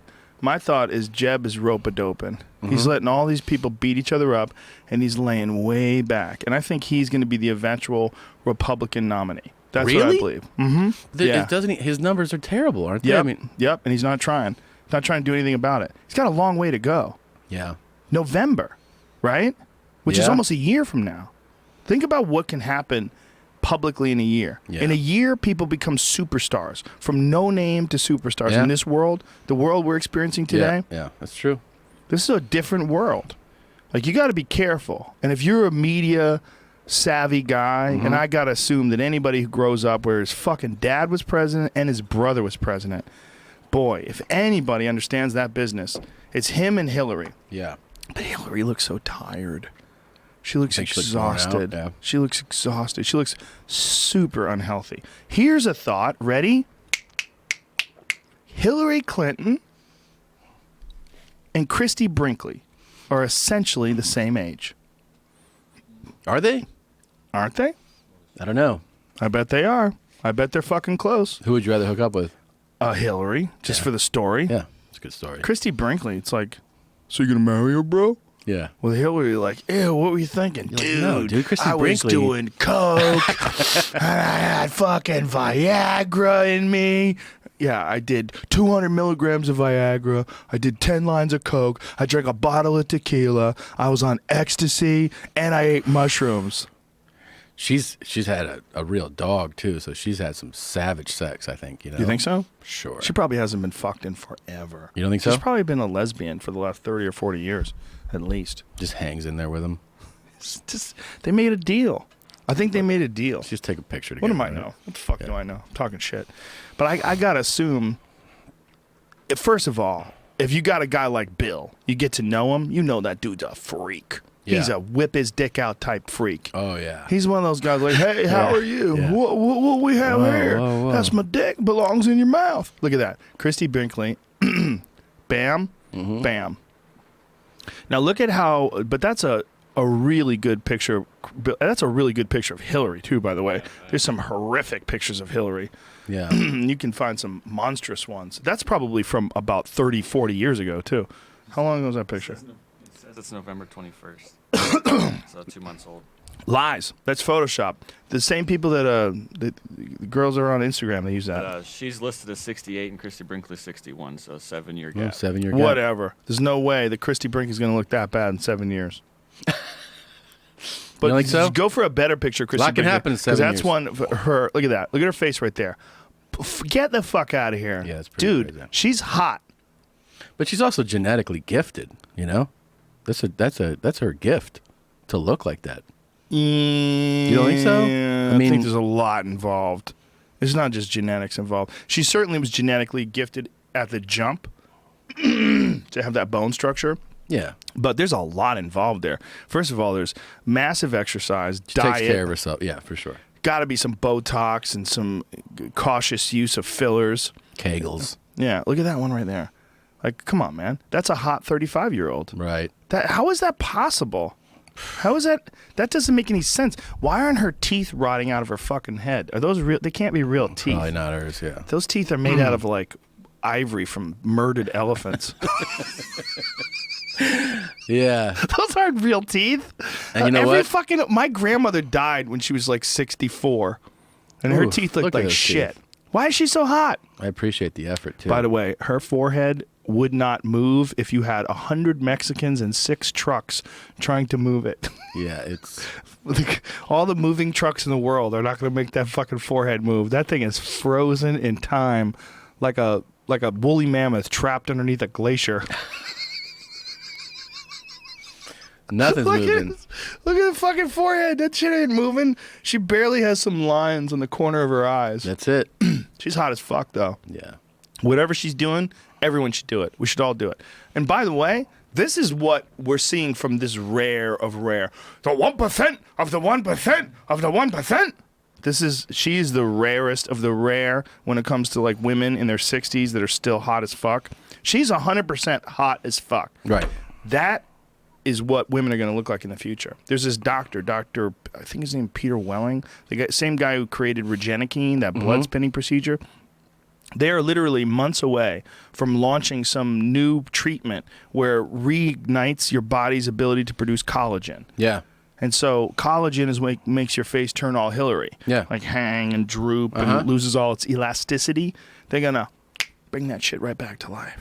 Your face pops up. No more like when women get those old lady elbows. Yeah. Where the skin's just hanging. Nobody wants to see that. So what will they do? They'll just... I don't know. I don't understand the procedure. But it'll tighten up on you. Your body's collagen production is going to re-kickstart. It's going to just jam back into your skin, and your cells are going to flourish, and they're just going to fucking look elastic, and yeah, you're going to, ooh, wonderful again. I like it. Yeah. I like us all walking around all tight-faced. Yeah, hot. Crazy. Yeah. You imagine? Yeah. Yeah. Old ladies are going to snap back to life, start strength training again, build their butt up. Woo. And then they'll be looking for... They'll still have old lady feet, Yeah. Keep socks on. Keep those socks Big, on. thick socks, so I don't even see the twisted shape underneath. And that heel crust that won't go away. Ooh, heel crust. Don't they have treatments for that, though? They sand it down, right? Yeah. Well, there's commercials for it. I mean, Pumice stones. they're always trying to... Things that'll just shave it off, but I don't know. Have you ever seen that show, Dual Survivor? Yes. Wait, is that the one where it's a couple ex-military guys and they drop them off? They're wandering around. Yeah, and they survive. Drop them off in a lake or something. It's like sort of a fake version of Survivor Man with two dudes. Yes. But one of the guys who's a survival expert, and I use air quotes for that. I'm sure he's an expert. Yeah. But he's I think his name is Cody. He's completely crazy. He doesn't wear shoes. Ever. So he goes through the jungle, wandering through the jungle barefoot, and his feet are a fucking atrocity. Have to be. They're a crime against nature. His feet, he doesn't wear shoes. Ever. So he's just developed these insanely thick calluses on his feet. Like his photos of his feet online. What is that? Well, that's a good photo. His feet look great there. But you got to see like what his feet look like when they get close up on like the bottoms of them. I've seen some horrific photos of what his feet look like. But he just walks everywhere through the jungle. Like there's his heel. Oh my fucking God. Yeah, look how thick it is. It's all cracked and everything. Jesus Christ. It's called Dual Survivor. Yeah, there's the bottoms of his feet. Look at that. I don't want to. It's so gross. Ugh, made my eyes water. He's got elephant skin feet. God. Yeah. Well, that's what people did. Yeah, for sure. It is weird that we have clothes. And shoes. Yeah. I mean, for years, obviously many, many years, everybody walked and ran everywhere barefoot. So yeah. Well, that's why it's strange to see someone naked. What are you doing? You don't have any clothes on.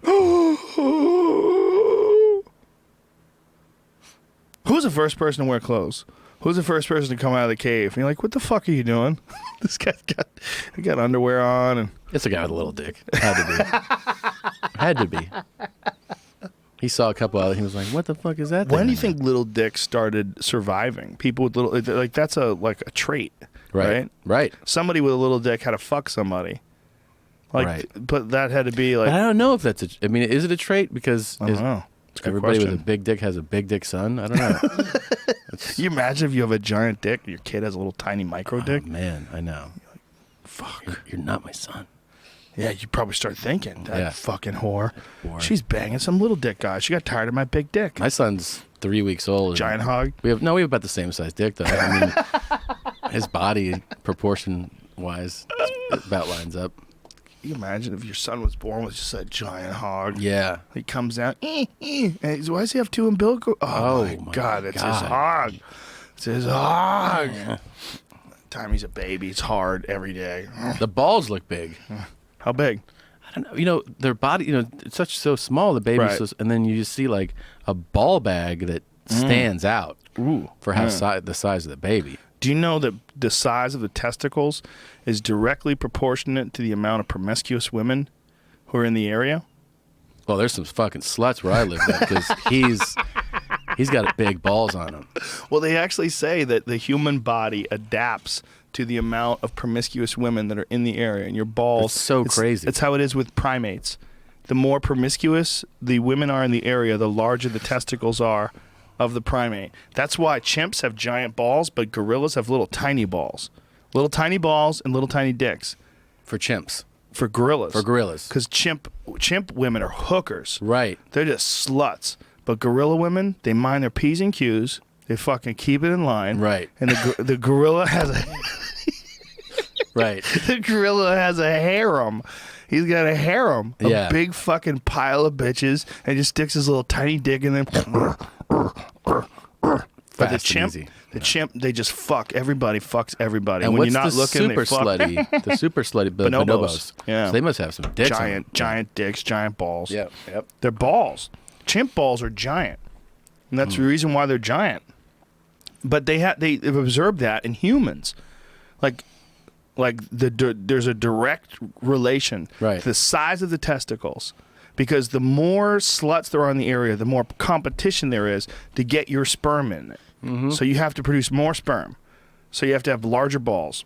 Yeah. How about that? That's something, man. I didn't know that. Pretty nuts. Yeah. In primates, there's a direct connection. They used to think that there was different kinds of sperm. There was a book written called Sperm Wars, but it's been largely disproven. And the idea behind that book was that there's different kinds of sperm. There's actual sperm that attack other sperm. Mm-hmm. They go in there and they attack other sperm. That turns out to not be true. There's no evidence that sperm have any other duty other than coming, hitting eggs and trying to get people pregnant. Yeah. They don't have any other properties. They don't actually kill sperm. It sounds like a good premise for a movie, though. Sounds like an awesome premise. Yeah. Killer jizz. Yeah. She went blind. She got the killer jizz in her eye. Evil sperm. Yeah. Yeah. I like it. Yeah. If you around a lot of promiscuous women, like on a porn set, then that jizz that gets in a girl's eyes could probably blind her. Ooh. Because it's just looking to kill other sperm. They evil burrow jism. into your eye. Ah! Like little fucking piranhas. Just chewing away through the outer eight. On one of those mugs, it starts bubbling because there's mean ones in there. They froth like a fucking feeding frenzy in the mug. If you bet a bunch of guys jizz in the mug. It starts And bubbling then fucking over. gang fight in the cum. She's like, I don't want to drink it. Drink it. It's frothing like boiling water.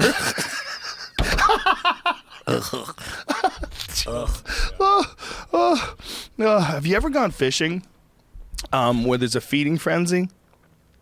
Yes, I have actually. I was in Mexico, and it was awesome, man, because I took my kids fishing. My kids love fishing. It's really fun. Yeah, they love it.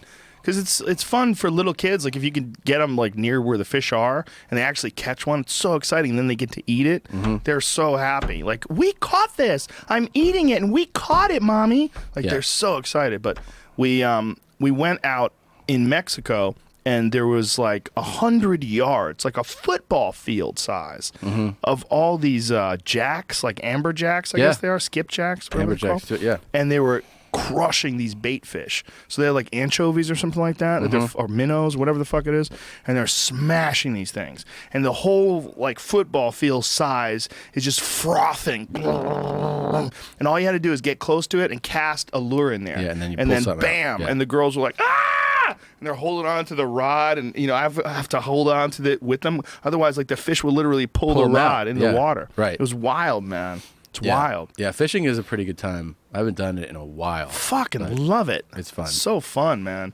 I just love the idea that you can go out into that water and catch lunch. Mm-hmm. You just go out there and bring home dinner. Yeah. It's like not a store. And have you ever had fish that's caught? Like, they prepared it for us. We caught a couple different kinds of fish.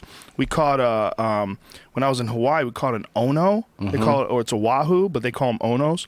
And an ono is delicious. It's such a delicious fish, and it's a big fish too. So we couldn't have even eaten all of it. So I gave half of it to the guy who ran the boat, and then we took half of it, and half of the fish was enough for my whole family. Wow. Everybody ate it.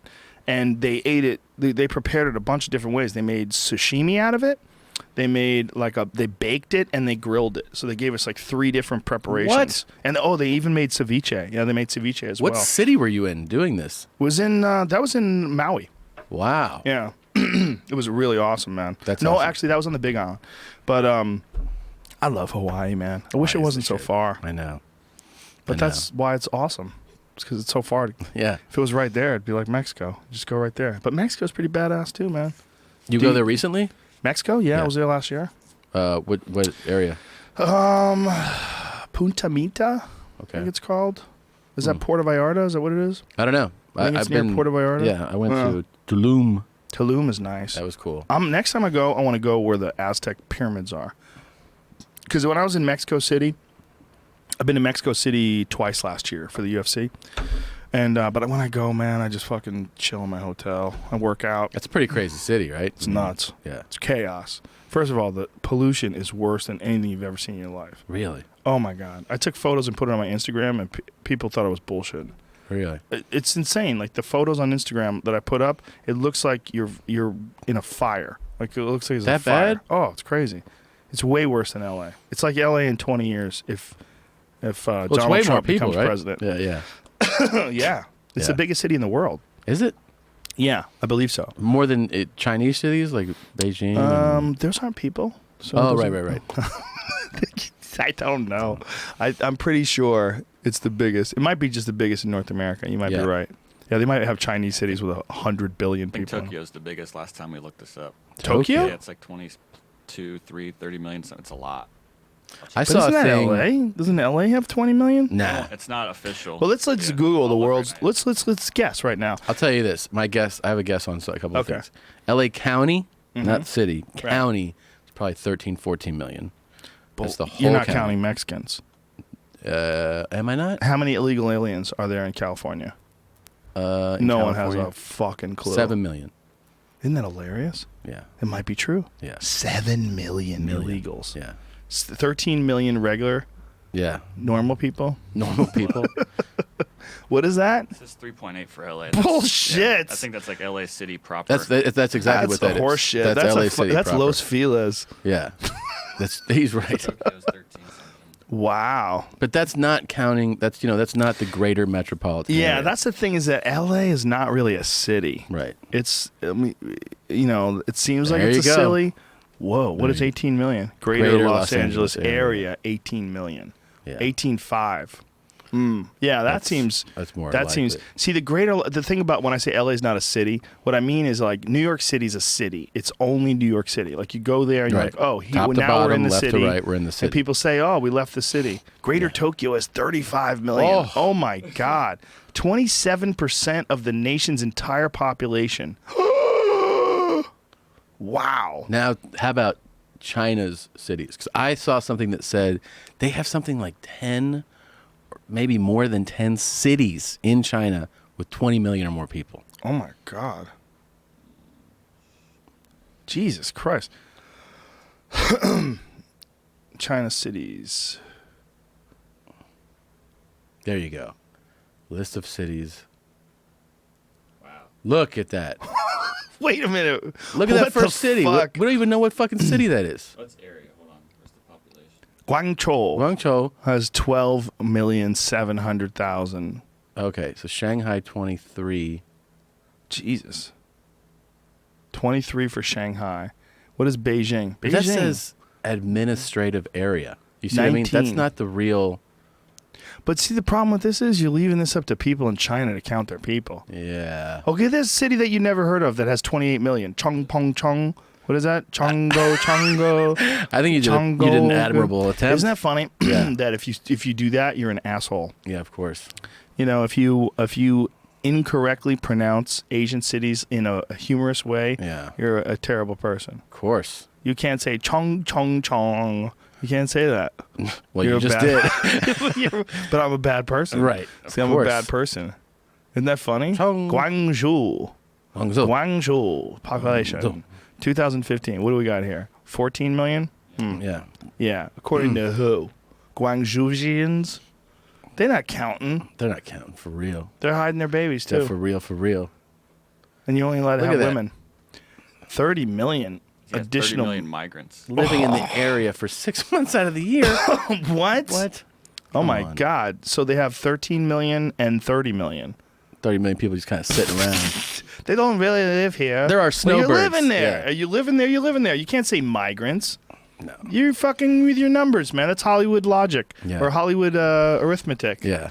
When they do Hollywood accounting on movies, where Sure. they have a movie that made $100 million and they tell the actors, I'm sorry, no Didn't profit. really make that kind of money. Yeah, we'd love to give you what you deserve, but we can't because the accounting, it says that we didn't make any money.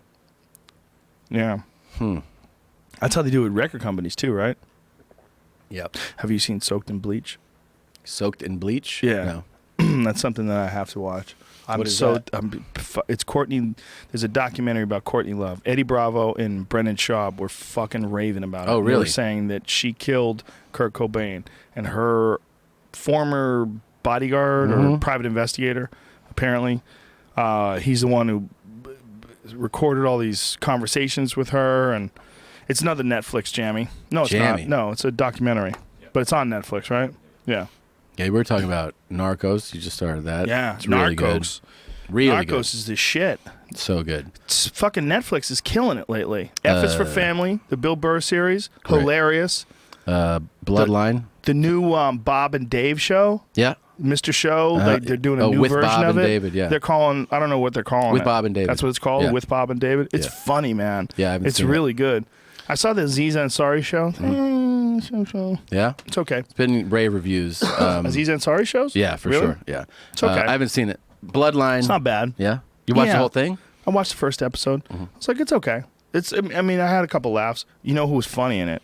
Eric Werheim, Tim and Eric. Yeah. He's fucking hilarious. Yeah. That guy's a maniac. He's really funny. He's funny. He's funny in that.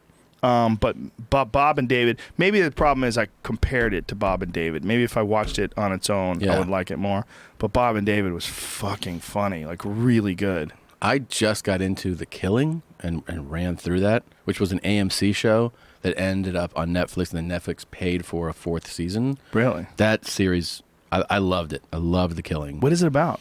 It's about these two Seattle homicide detectives, but it's really good, storytelling. They're basically, it's them following a murder per season. And they really, it makes it super engaging. It's cliffhanger stuff where it ends, you're like, fucking press play on the next one. Isn't that crazy, Yeah, too? it's They great. release, that's one of the things where Netflix figured it out. Yeah. They just released the entire season in one gulp. Of course. Binge watch it, man. Yeah. House and of Cards.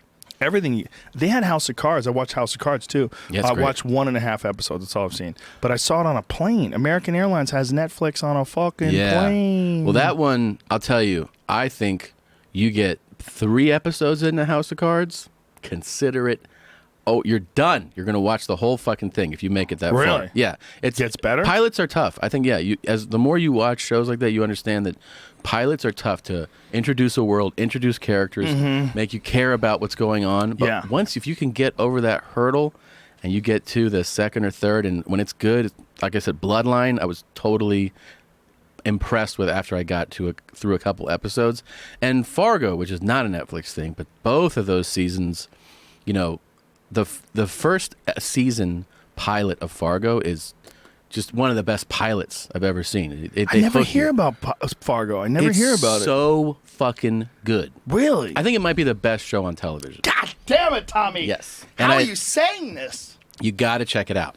Wow. I'll give you. What are you going to give me? Give me something. I have it on DVD. Come on, man. Give but me you can something. also just digitally give me some shit, man. You can also just on demand. It's on demand. FX. If you really care, dude, give me something. I'll give you the fucking thing. I'll give it to you.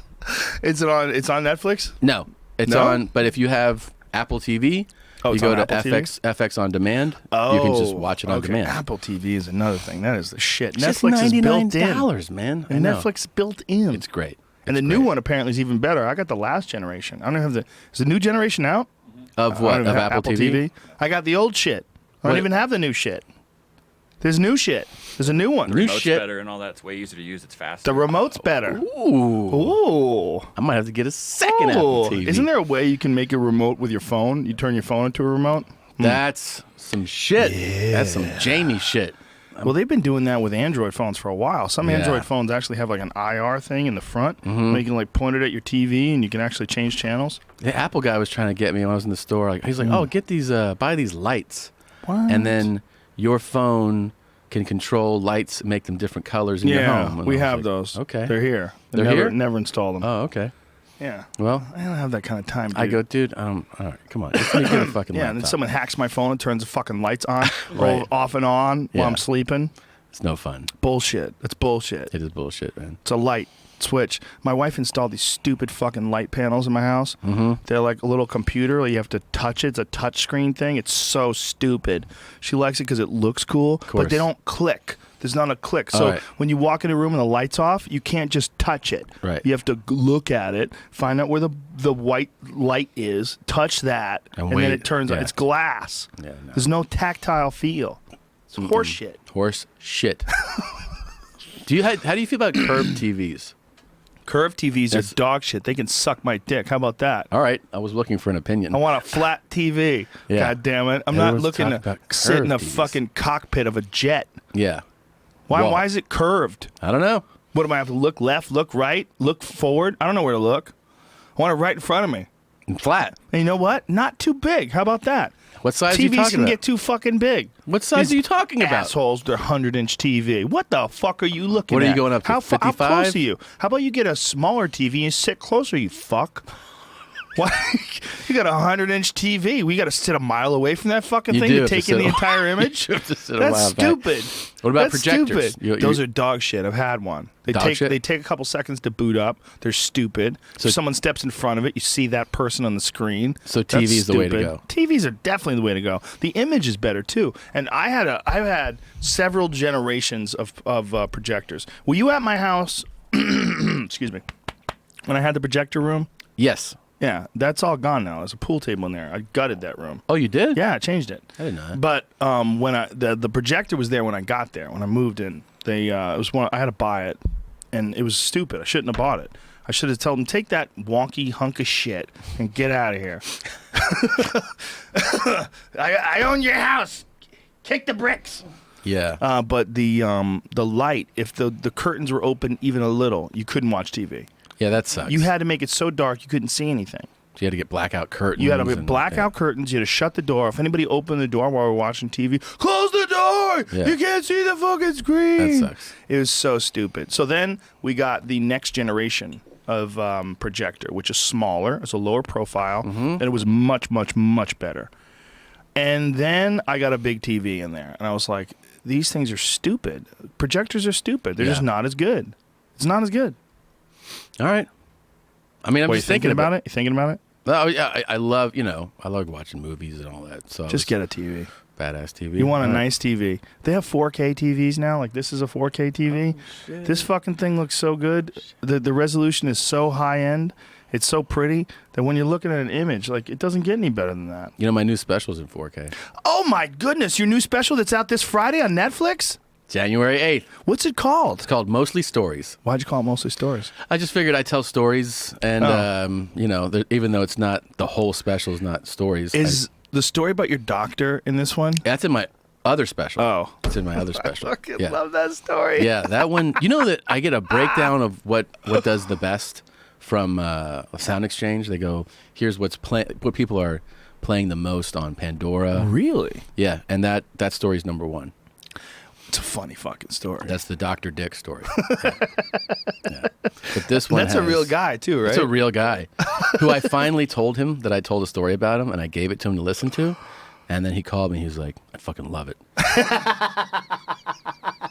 He's like, I just sent it to my parents, and they can't believe I talk like this to my patients. If anybody hasn't seen it, we don't want to give away any spoilers because it's a fucking hilarious Yeah, that's story. my special. It's called Completely Normal, which is on Netflix.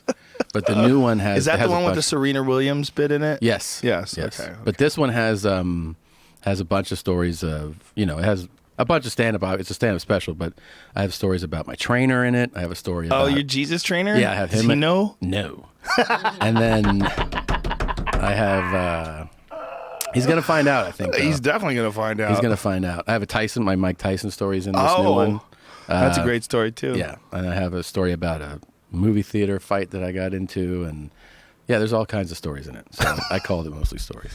What was I going to ask you? This is what I'm going to tell you. You know, I downloaded one of your CDs off iTunes. I bought one of your comedy CDs. Oh, thanks, man. And you're welcome. But there's something, I was just in the mood for some comedy, and I know you're hilarious. But I was really weird. My phone, like when you have Bluetooth synced up to your phone, and your phone, if it starts, when I get in my car, I don't know what the settings are or why it does this, but my car will just all of a sudden start playing, like from the because it's synced up to Bluetooth, and it's Bluetooth for music. So when I get in my car, it'll all of a sudden start playing music. It plays your fucking Serena Williams bit every time. That's so bizarre. Every time. It plays it first. So when I get in my car and I start my car up, I hear you. You're the first thing that I hear every time. That's so bizarre. The whole about, I want to die in a dumb way. Yeah. It goes right into that every time. It's happened to me. It happens to me in my car with a Gangstar, which I guess is probably better. Great. It's better than my Serena Williams bit. Well, for you, it's better. If you got in your car and you started playing your shit, you'd be like, hey, dude, listen to this bit. This bit's my favorite. It's my favorite shit.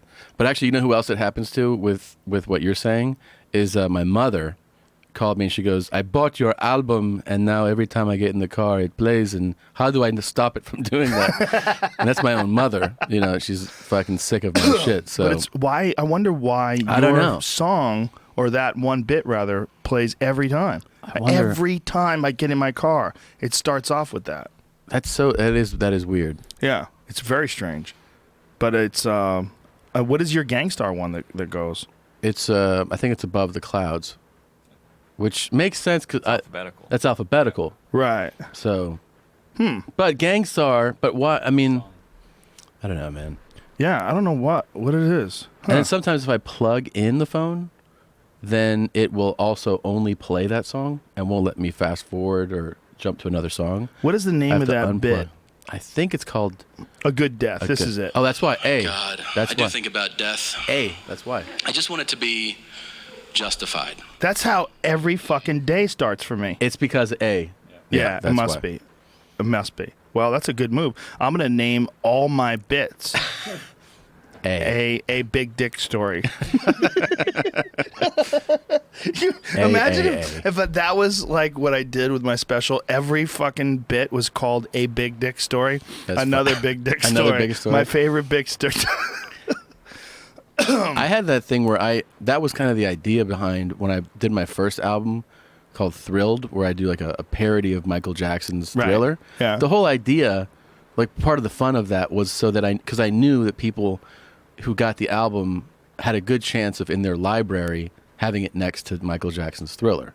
You know, that's funny. And people send me screen grabs. They send me screen grabs of their library. They're like, look my favorite part of that picture is I love how you trimmed your neck, but not your chest. There's like a wall between your facial hair, and then you have like this bridge of no hair. So much hair. That should be the name of my next album. So much hair. So people send you screen grabs of you? them of their phone being like, it's you and it's like me and Michael Jackson, you know, like side by side. Thrilled. Yeah, that's hilarious. Look at you with the chest hair and a fucking chain. Something about chest hair and chain together. Yeah, you attract a very specific type of woman with that look. Oh yeah, chest hair and chains. Yeah, it's the kind that'll scoop and score, I think. Yeah. Scoop and score. Have you heard? Have you watched F is for Family yet? I did. I saw the first episode. I just saw the first one. Fucking funny, isn't it? Yeah, I love the neighbor. Yeah. I was thinking of him. Oh yeah, with the gold chains and the hairy Corvette chest. or whatever he drives, that guy's awesome. Yeah, that's a funny series, man. Yeah, Bill killed it, man. That's awesome. Apparently, Louis C.K. is going to do an animated series now too. Oh really? Those gingers are taking over, man. Gingers are fucking running it. Yeah, man. It's, you know what it is? It's like a lot of lack of pussy when you're young. It's hard to get laid. That tension builds up. You get upset. Focus and drive. Focus and drive. Yeah. That redheaded Focus and Drive. So he's going to do an animated one. Yeah, yeah, he's apparently going to do an animated one too. Animated series, man. It's so you get away with so much. I mean, think about what South Park has gotten away with, the stuff that they can do. Yeah. What Beavis and Butthead did back in the day. Yeah. Weren't they going to redo Beavis and Butthead? They did, right? But nobody cared anymore. But he's doing that HBO show. Mike Judd? Yeah. What Silicon show? Valley. Oh, that's right. That's his. That's a good show. Mm-hmm. That's another funny show. Yeah. Is this the best time ever to be just a fucking loser who sits in front of the TV? Without doubt. This is the best TV shows ever. Ever. Yeah. TV has, for a while now, just leapt over Movies. Films. Cinema. It's not even close. Oh, my God. Not even close. Think about what you can do with TV, man. Well, the thing about TV is like something like Game of Thrones is like a new movie every week, and it's tied together. Yeah.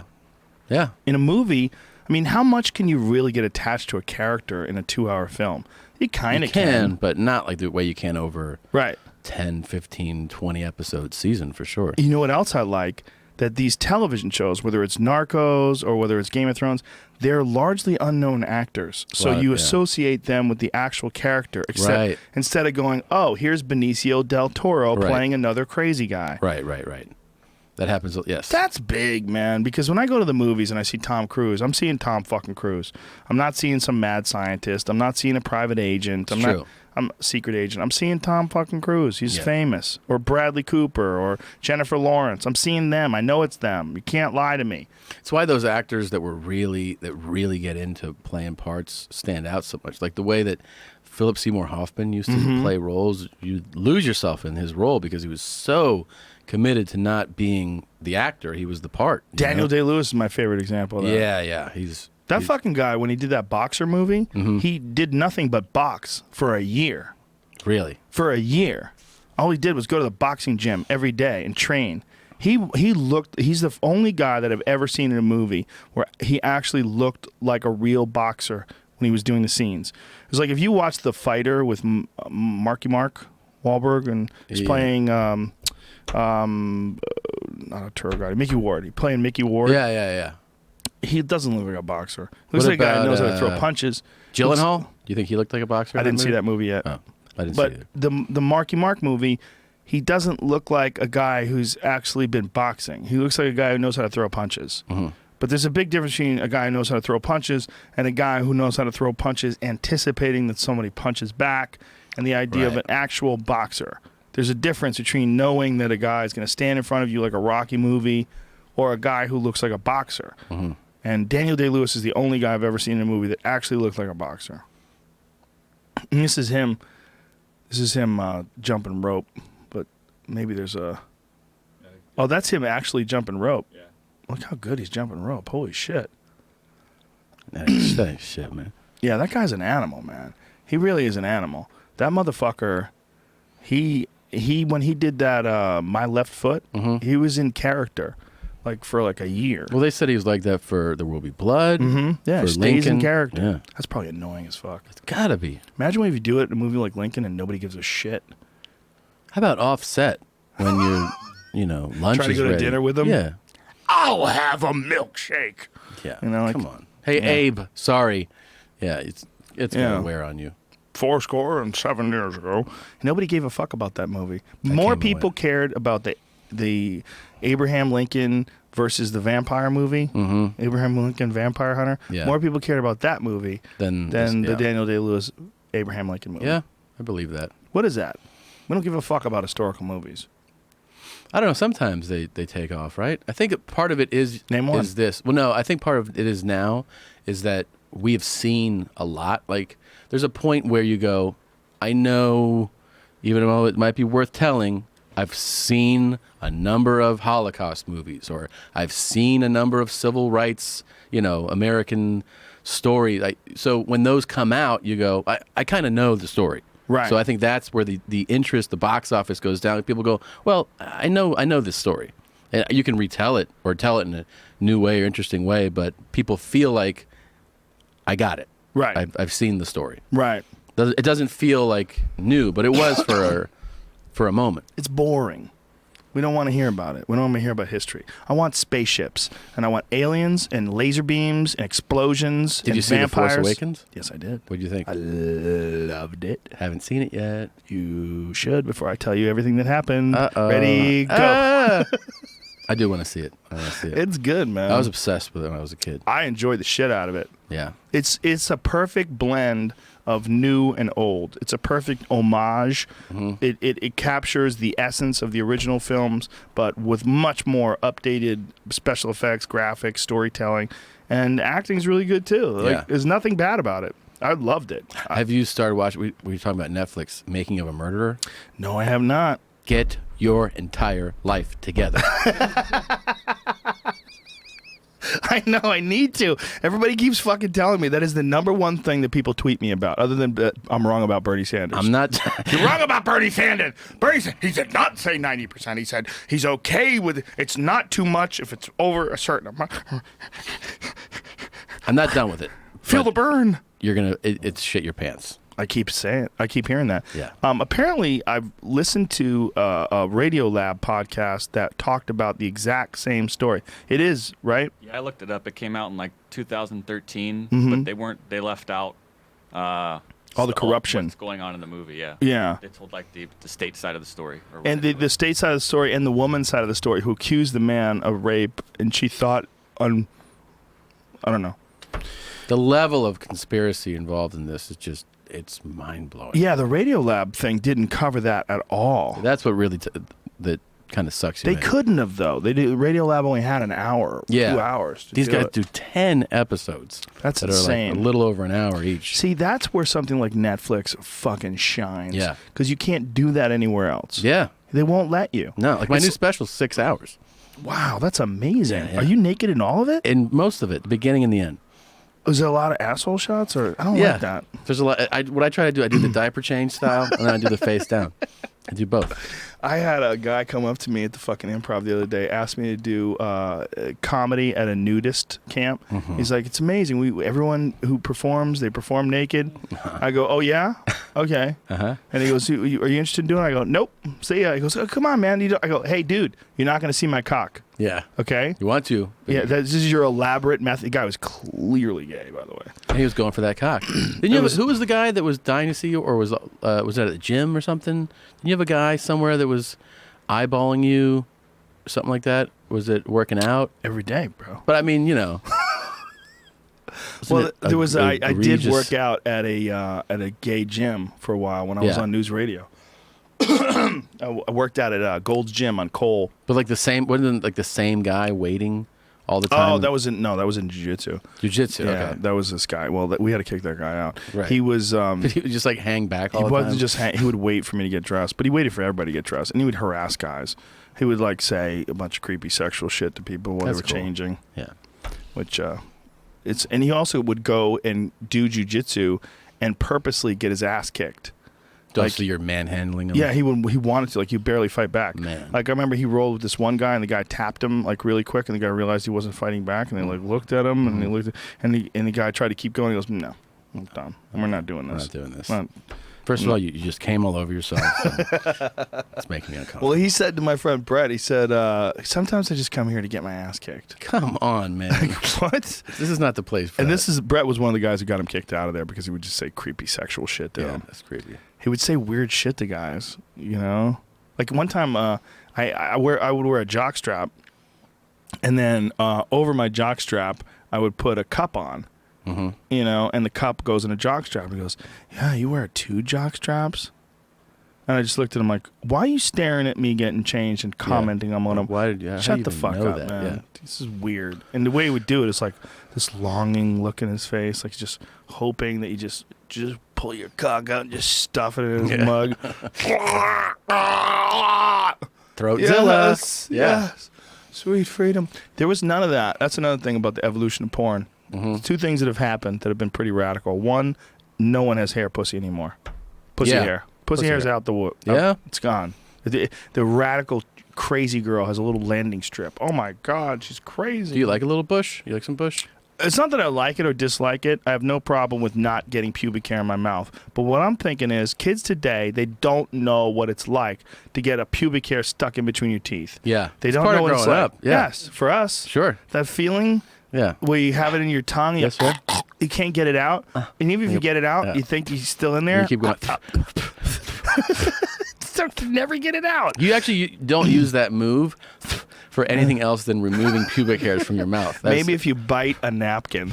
Yeah. If you take a napkin and bite into it and chew it, and then you go. But why would you do that? Right. But you eat a lot of pussy, you have to spit out hairs. I spit out a lot of hairs in my youth. Sure. And then somewhere along the line, it just stopped. It's like silence. Like the trees were all chopped down. Like, what happened? What happened to the forest? Just stop being there. Yeah. It's weird. They just stopped growing pussy hair. Or when you saw girls get one of yours and then they stop, you're like, could you get back to it? Like, and they're like, what? But some change happened both in pornography and in people. And it's almost like pornography became more popular because of like Blockbuster and VHS tapes. Sure. Remember they have those local video stores? Yeah, of course. You have to go through the fucking saloon doors to get to it. Yeah. You get to kick open And when it. you're young, you get there was an adrenaline rush walking through those doors. You felt Like people don't understand. fear. I know. It was like if you were visiting someone in prison and you had to go through the lockdown area. Yeah, it really was. I remember buying porn in those. And, if you go to a porn store, it's one thing, but if you go to a regular store that has porn and you buy a porn and then you get the checkout person who's like totally judging you. Like, you're a real fucking pig, you know that? You'd be so nervous. Oh, so nervous. vulnerable. I remember the checkout person one time was like, "Do you want me to throw away the box for you?" A lot of people don't like the box. I was like, "I'll take the box. Put it in a fucking bag. Let's I go." need the boxes. I collect them. I collect the boxes. I frame the boxes, If they're gonna be in order, how am I gonna know they're in order if I don't have the box? I need a box. Yeah, the saloon door thing. So I think people started buying them. They started renting them, right? They started taking them home. And then they started going, what's all the hair? Yeah. And then something happened where the industry recognized that it looks weird when you see all this asshole hair and you're got a fucking camera 3 inches away from it and some dude's hairy ass and his ball bag are slapping up against her area. And like, look, we got to clean this up. We got to clean this up. Okay. And so they, somewhere along the line, I don't know what year it was, the 80s maybe, they started all just shaving down. I feel like or 80s waxing. still had some hair. I think it was Maybe. the shift into high def that really You might be maybe right. took the hair away. Well, it's also people got bored with the regular product. It's like we were talking about earlier, like, why are they still making porn? Mm-hmm. Well, obviously, there came a point in time where they had to shift from just two people meeting, pizza guy, come on in. Yeah. I don't have any money, but I can pay you in another. Something happened along the way where porn itself changed. Like they got tired of those scenarios, and then it became like rough porn and gagging and mascara running and snot and and those are really crazy still. oh my god. I saw this one with this girl. They laid her down on a bed, and her head hung off the edge of the bed, and guys just took turns just mouth fucking her, just balls into her nose, just and slobber, and like she was like puking up saliva, like coughing and spitting, and then she would, and they would just right back in there, and the next guy would do it, and these guys were these giant cocked black guys with these big meaty asses, and they just pound her fucking mouth. Yeah. Whoa. It was just whoa. Oh, man. But who's asking for that? Someone's clearly asking for that. I think they just had figured out, we got to present this in a different way. I think it's probably the people that do the porn. Like we were talking about Max Hardcore being so fucking crazy. I think they just get so bored with sex. Yeah. They're like, oh, now Step it up. I'm opening your asshole. I'm going to throw my keys in there. Like there's the people have like, we're going to play jacks. I'm going to throw the jacks in your asshole. Like something happened. There's to a people. progression to that. Yeah. It went from missionary to like lay on your back, get a doggy, and then it's like, tongue my balls from underneath. Let's go ass to mouth. Like someone was the first person to go, I got an idea. Yeah. And then ass to mouth was born. Like, is that safe to do? Now it's a genre. Yeah. ATM. It's a genre, MILFs. There's like a bunch of different genres. Gilfs. You could find these genres. Kim Ann, Yeah. Jesus Christ. 60 plus MILF. But because of that, the images that people saw in pornography changed the way people take care of their pubic hair. Yeah. That's 100% what it was. That's the influence. Pornography changed the way women trim their pubic hair. Yeah. Maybe guys too. Oh, You know? yeah, definitely. Guys didn't trim out guys their didn't hairs trim it before. at all Yeah. before.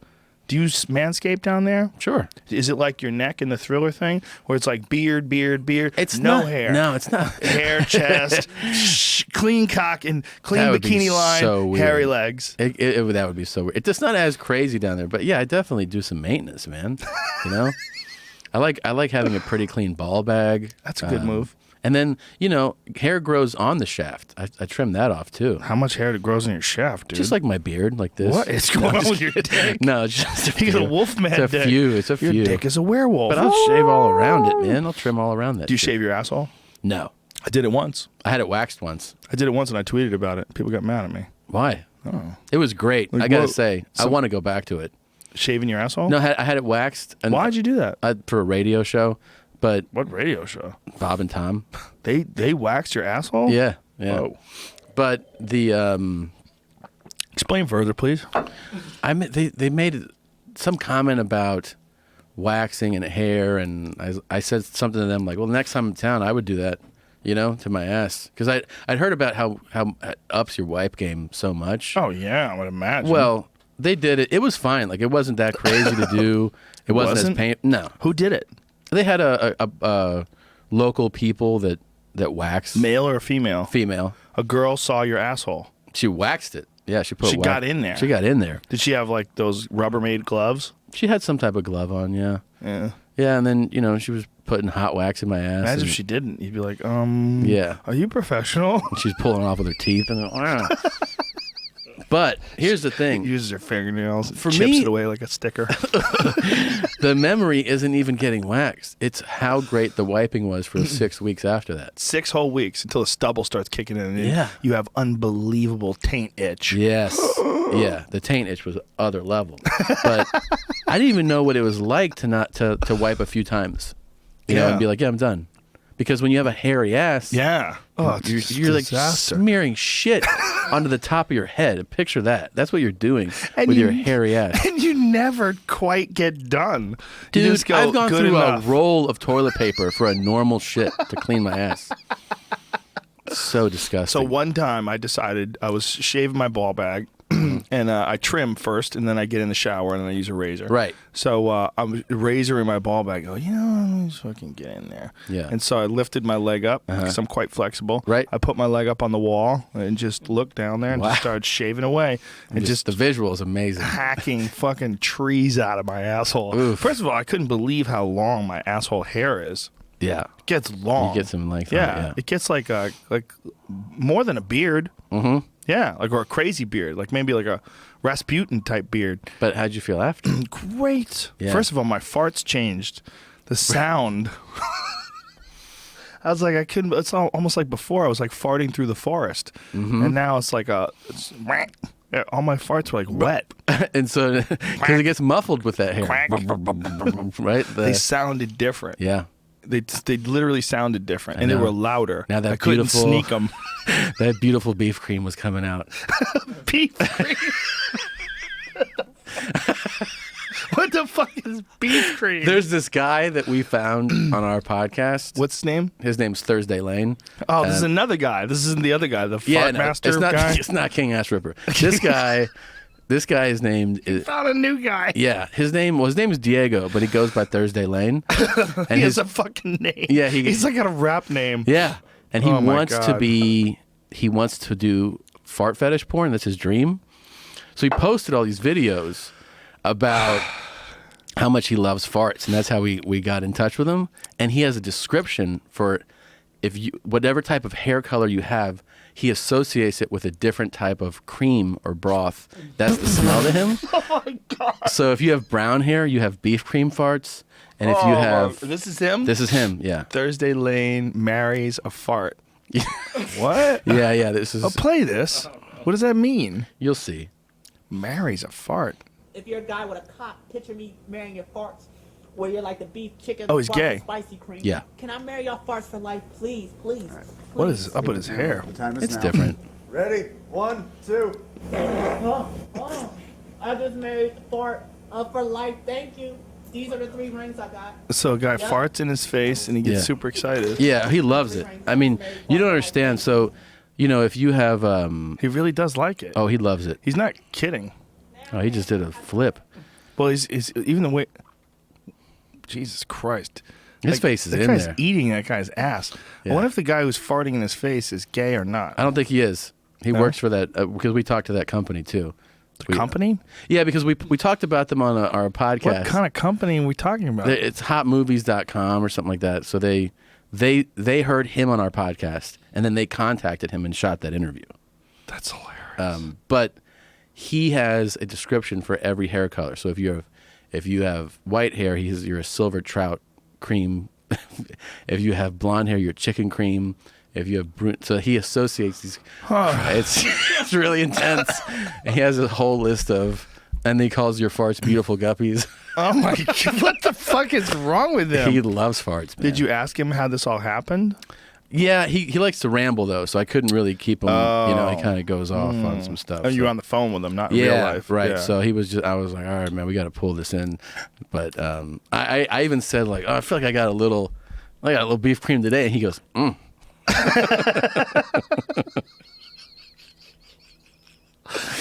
There's all types of people out there in Yeah. this wacky world, Tom But see, Segura. there's so many wacky people, and if you met this guy and he was like, I love farts, nothing gets me off more. That's what gets me when people say they're bothered by something that like, would it bother you that that's what he likes? No, you don't Well, give a shit. we're comedians. Yeah, that's true.